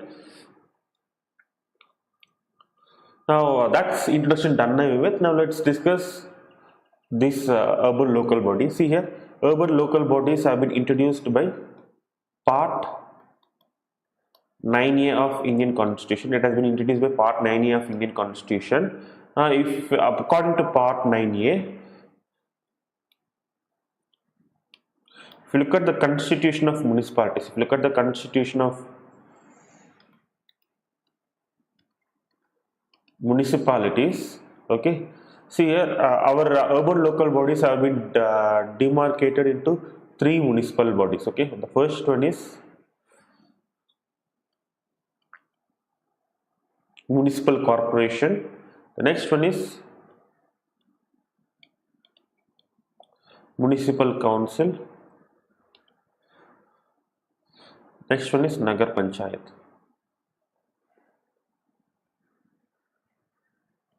Okay, so these are see here, if you look at local self government in village areas, it has 3 tier structure here as well. First layer is Zilla Parishad, next one is Panchayat Samiti, and last one is Gram Sabha. Now similar to that, okay, Zilla Parishad is in district level, Panchayat Samiti is in taluk level, Gram Sabha is in district level. Okay, now give me a moment here.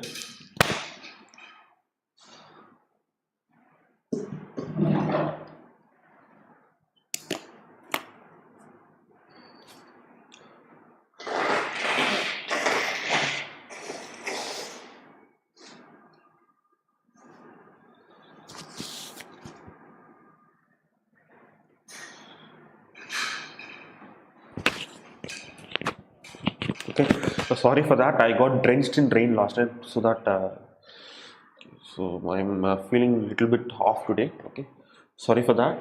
Okay, we need to make it prepared. So, if you look at rural local panchayat raj institutions, it is been demarcated like this. Okay, there is threefold division of power in panchayat raj institutions. Similar to that, even here we have threefold demarcation of areas. Okay, now municipal corporation is given. Okay, it is established for larger cities. It is established for larger urban areas. It is established for larger urban areas. That is, it is established for cities. Okay, and if you look at municipal councils, they are established for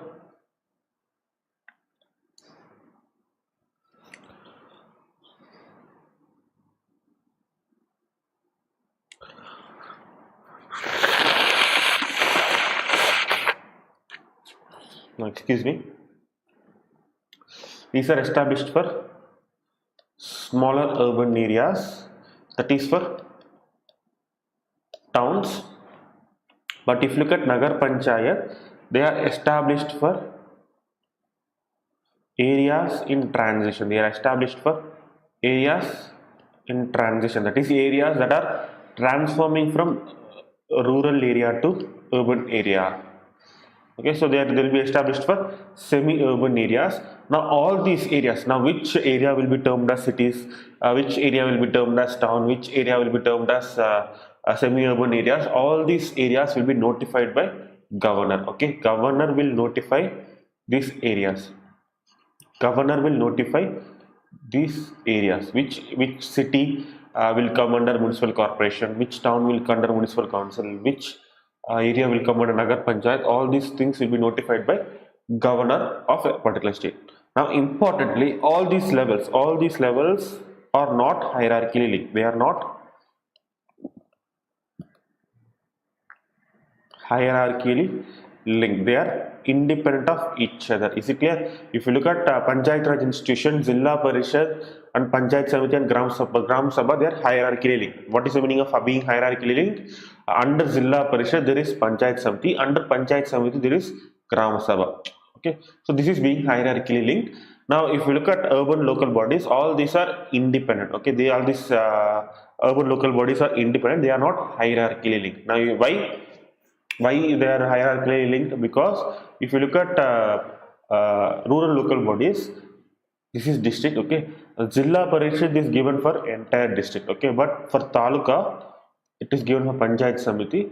Okay, and for Gram Sabha is given for village within Taluka. Okay, so if you look at the area, so it's they are linked itself. The areas themselves are very linked to each other. Okay, within district there is Taluka, and within Taluka there is village. But if you look at urban local bodies, Chennai is different from Coimbatore. They are not hierarchically linked. Similarly, Rajapalayam is different from Sivagasi. These two are different urban local bodies. They are not they are not hierarchically linked. So that's why in urban local bodies, all these areas, municipal corporation, municipal council, Nagar Panchayat, all these bodies are not hierarchically linked. This is very important. This is very important. Okay. Now moving on, we have to look at what is the composition of urban local bodies. What is the composition of urban local body? Okay. See here, if you look at urban local bodies,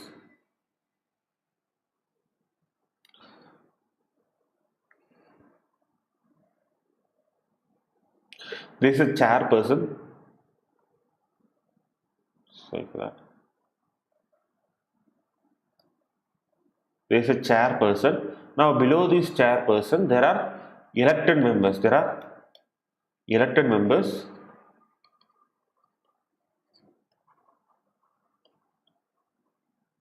and there are nominated members. There are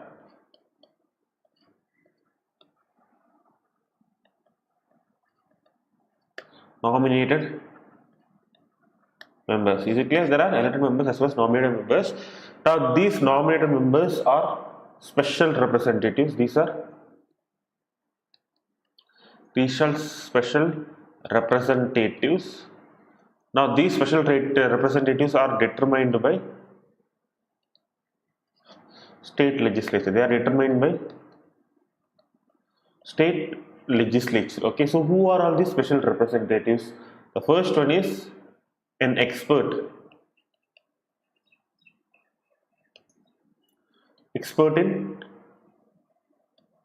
urban administration. The first one is an expert in urban administration, and this expert in urban administration has no right to vote. He has no right to vote in municipal council or municipal corporation. Now next one is MPs, MLAs and MLCs of this urban area. Okay, MPs, MLAs, MLCs of this urban area. The next one is chairman of statutory committees,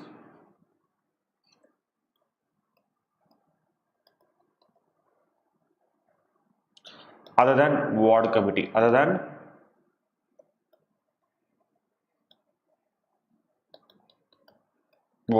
okay, chairman of statutory committee other than that of ward committee. So these people will be termed as special representatives to be appointed for municipal corporation or municipal council. Okay, now importantly, this expert person in urban administration, he has no right to vote. Okay, so all the other persons have right to vote. Now you have to see what is this committee other than ward committee.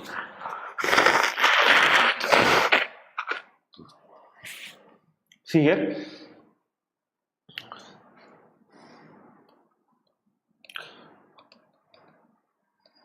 See, there are two types of committees in urban local bodies. One is constitutional committee. One is constitutional committee. Plus another one is statutory committees. Another one is statutory committees. Okay. Now this constitutional committee is ward committee. Only constitution has created only one committee for urban local bodies. That committee is ward committee. Okay. In Article 243 is that, okay. Constitution has created only one committee for urban local bodies. Now that committee is ward committee under Article 243 is that. Now these statutory committees will be created by, they will be created by state legislature. Okay. Now all the chairpersons of these statutory committees created by state legislature, they can become nominated members of urban local bodies, but ward committee member chairman alone cannot become member of this council. Okay, this is very, very important. Now moving on,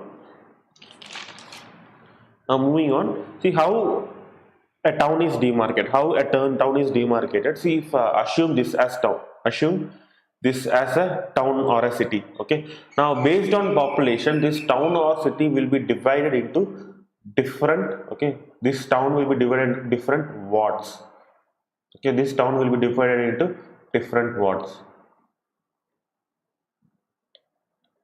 Okay, now each individual ward will elect one. Each individual ward will elect one councillor. Okay, each individual ward will elect one councillor. Now these councillors, right? These councillors, they will become elected members under municipal council. Is it clear? These councillors that you are electing, they will become members under municipal council. Is it clear, everyone? A town, that's how urban local bodies is being demarcated. Urban local bodies, they will be divided into different wards based on population. Now these different wards will elect one ward councillor. Now that ward councillor become the elected members under municipal council or municipal corporation. Is it clear? Is it clear, everyone? Have you understood everything perfectly so far? Please mention in the comment section, live chat session, if you have understood something.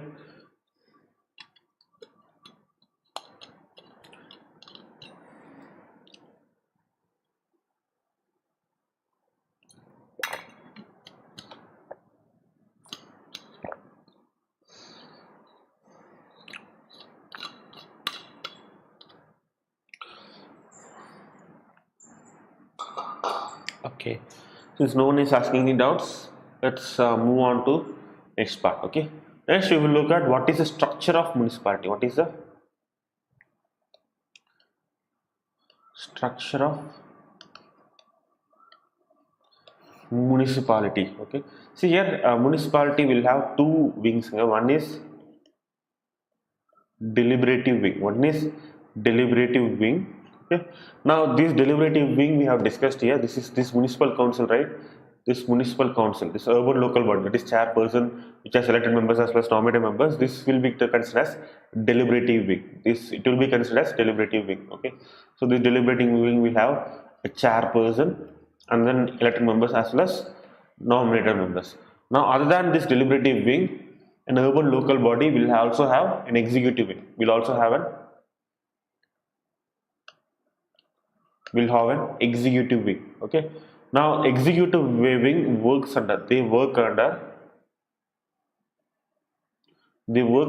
deliberative wing. So anything that is any regulation or any rule passed by deliberative wing, they have to be implemented by executive wing. Now executive wing is composed of executive authorities. It is composed of executive authorities, for example IAS and IPS officers. Not IAS and IPS officers,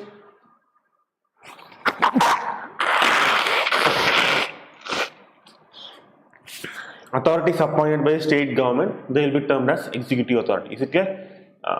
People appointed by state government, they will be termed as executive authorities. Like for example, IAS officers,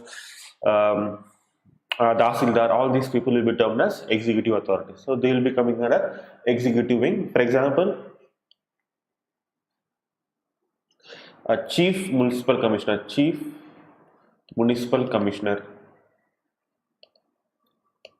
He is an IAS officer appointed by state government. For example, chief health officer, chief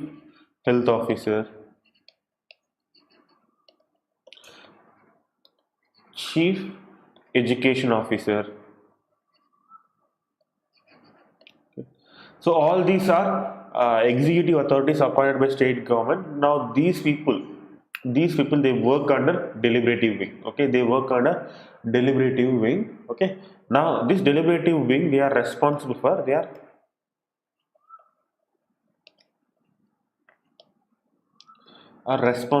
policy and plan making.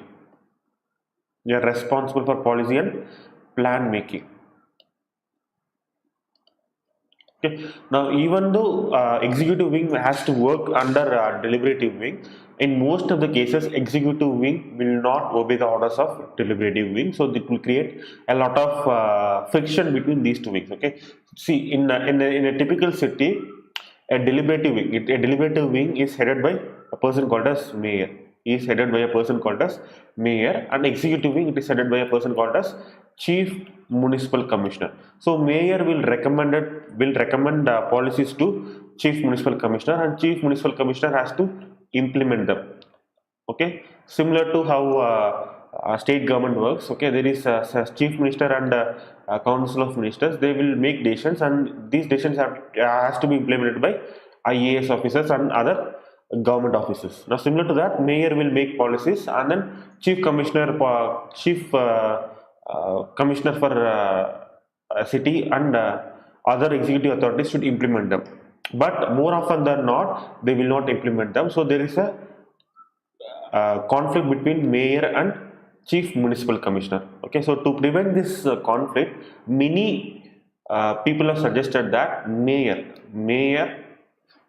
should be the head for both deliberative wing as well as executive wing. Okay, mayor should be the head for both deliberative wing as well as executive wing, so that chief municipal commissioner will directly work under mayor. Okay, now here chief municipal commissioner will implement the policies recommended by mayor, but he is not working directly under mayor. But if mayor is made both head of both deliberative wing as well as executive wing, chief municipal commissioner will work under mayor, so he will implement the policies, okay, prescribed by deliberative wing. So there is a smooth coordination between deliberative wing and executive wing. Okay, so this policy, this heading of mayor in both deliberative wing and executive wing is recommended by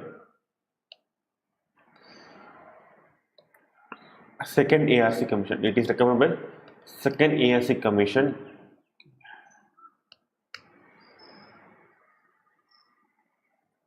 And then its second ARC commission also recommends that mayor should delegate function to commissioners.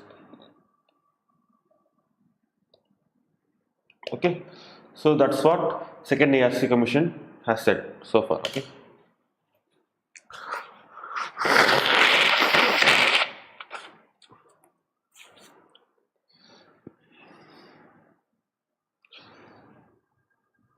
See here, the next one is elections. Now the members for deliberative wing.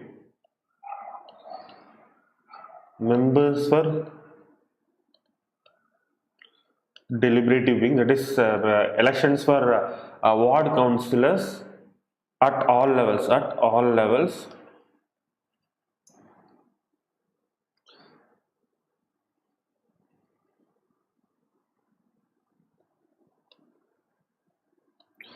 Are directly elected. Okay, and then election for chairperson at all levels will be determined by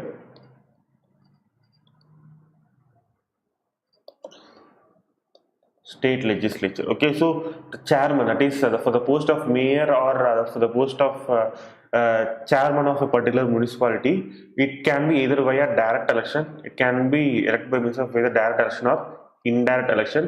Now this will be determined by state legislature whether to have direct election for chairperson or indirect election for chairperson.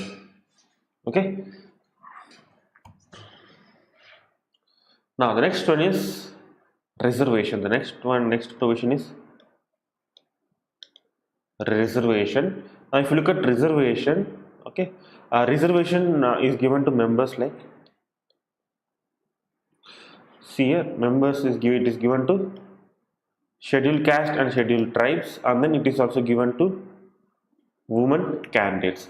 Now reservation for scheduled caste and scheduled tribe is given in proportion to population, in proportion to population of that particular urban area, and then reservation for women is fixed at 33% by constitution. Okay, 33% by constitution. Now this is a compulsory provision. This 33% reservation for women can be introduced up to 50% reservation for women. Okay, it can be increased up to 50% reservation for women. Okay. Now give me a moment here.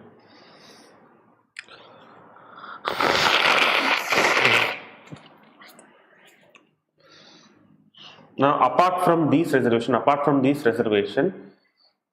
okay, state legislature, apart from this reservation, state legislature can give reservation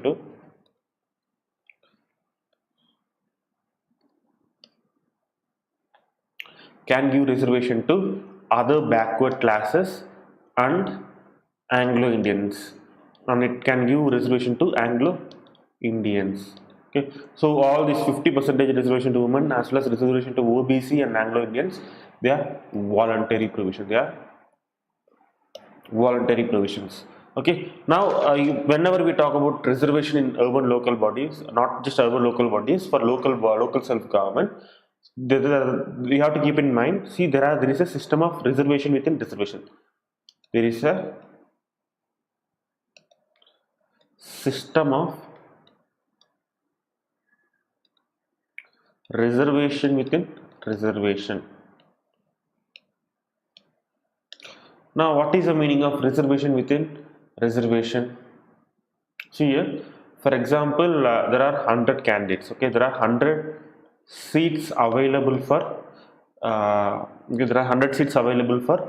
a particular municipal corporation. Okay, now for this municipal corporation, we are giving 30% reservation to scheduled caste and scheduled tribe population. Okay, we are giving 30% reservation to scheduled caste and scheduled tribe population.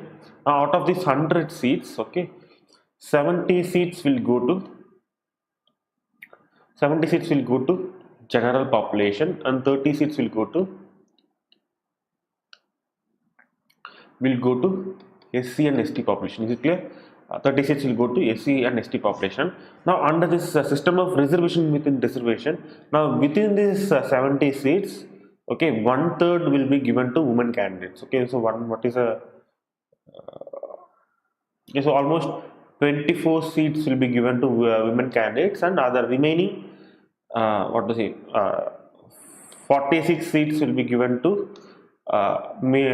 general category. Okay, so 46 seats will come under general category, and 24 seats within this 70 seats will be given to women candidates. Now within these 30 seats itself, 10 seats will be given to women candidate. Okay, and the rest 20 seats will be kept under general category for SC and ST population. Okay, so that's how reservation within reservation works. Okay, now give me a moment here.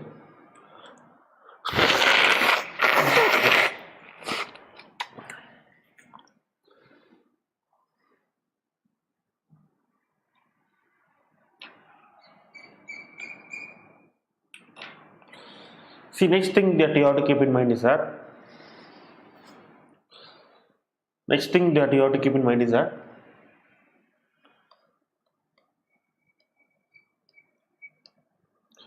reservation for scheduled caste as well as scheduled tribe shall cease to have effect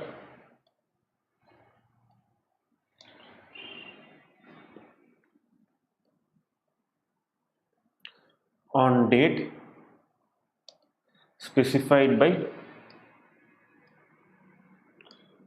Article 334. Okay. So the reservation provided for scheduled caste as well as scheduled tribe under 74th Constitution Amendment Act as well as 73rd Constitution Amendment Act will cease to have an effect on the date specified by Article 334. So what is this Article 334? What is this Article 334? See, this Article 334, it does nothing but it gives reservation to scheduled caste and scheduled tribe in Lok Sabha and state legislative assembly elections. It gives reservation to scheduled caste as well as scheduled tribe in, for scheduled caste and scheduled tribe in Lok Sabha and as well as state legislative assembly elections. Now it also gives special representation, give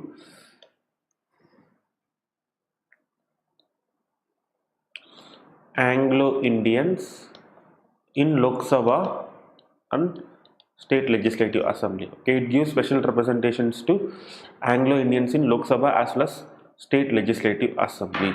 Okay, so now keep in mind this reservation for scheduled caste and scheduled tribe is not given in Rajya Sabha. It's not given in Rajya Sabha. It is given only for Lok Sabha as well as state legislative assembly election, not for Rajya Sabha election. So this is very important. Now we will move on to the next part. Okay, now what is the duration? What is the duration of urban local bodies? What is the duration of urban local bodies? Now the duration of urban local bodies is same that as Panchayat Raj institution. Now in our last class itself we have discussed. What is the duration of Panchayat Raj institution. It is for 5 years. It is for 5 years. Okay. Now, if a Panchayat Raj institution is dissolved before the end of the term of 5 years, okay. For similarly, if an urban local body is dissolved before 5 years, okay, what will happen? A new urban local body will be reconstituted. Now, this new urban local body will continue for remainder of the term, not for the next 5 years. Okay, similar to Panchayat Raj institution, urban local body, the newly constituted urban local body will also continue for remainder of the term, not for the next 5 years. Okay. Now this dissolution of urban local bodies will be done by state legislature. Okay, this dissolution of urban local bodies, if it necessitates, it will be done by state legislature. Okay, so this is a voluntary provision. It is a voluntary provision. State legislation has the power to prematurely dissolve the urban local bodies. Now the next one is disqualification. The next one is disqualification. The disqualification can be based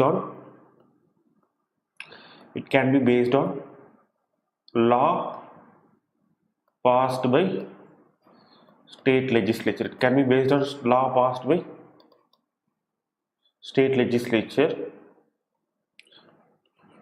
Any law in force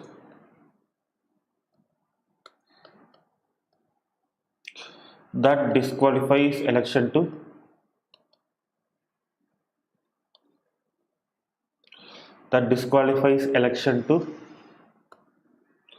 state legislative assembly. Okay, for example, Representation of People Act 1951. Okay, this act disqualifies election of representatives to state legislative assembly.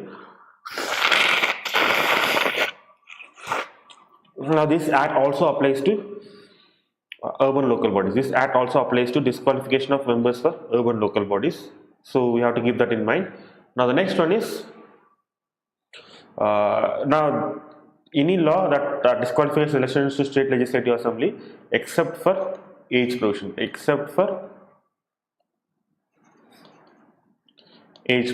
Okay, so the minimum age required for contesting in state legislative assembly is 25 years, but for minimum age required to contest in urban local body election is 21 years. So except that provision, all the other provision will apply.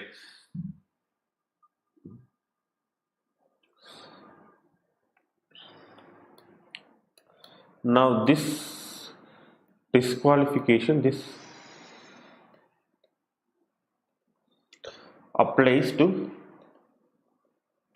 both who contest contest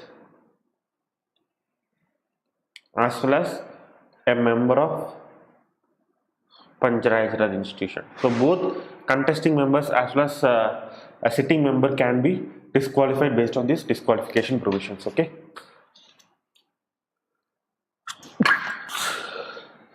No, excuse me. Now the next one is State Election Commission. State Election Commission.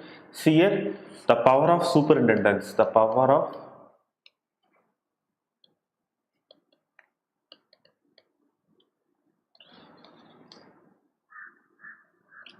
superintendence and direction and control over election to Panchayat Raj institution as well as urban local bodies is given to State Election Commission. It is given to State Election Commission. So State Election Commission will oversee and as well as it will frame rules for election of both Panchayat Raj institution as well as urban local bodies. Okay.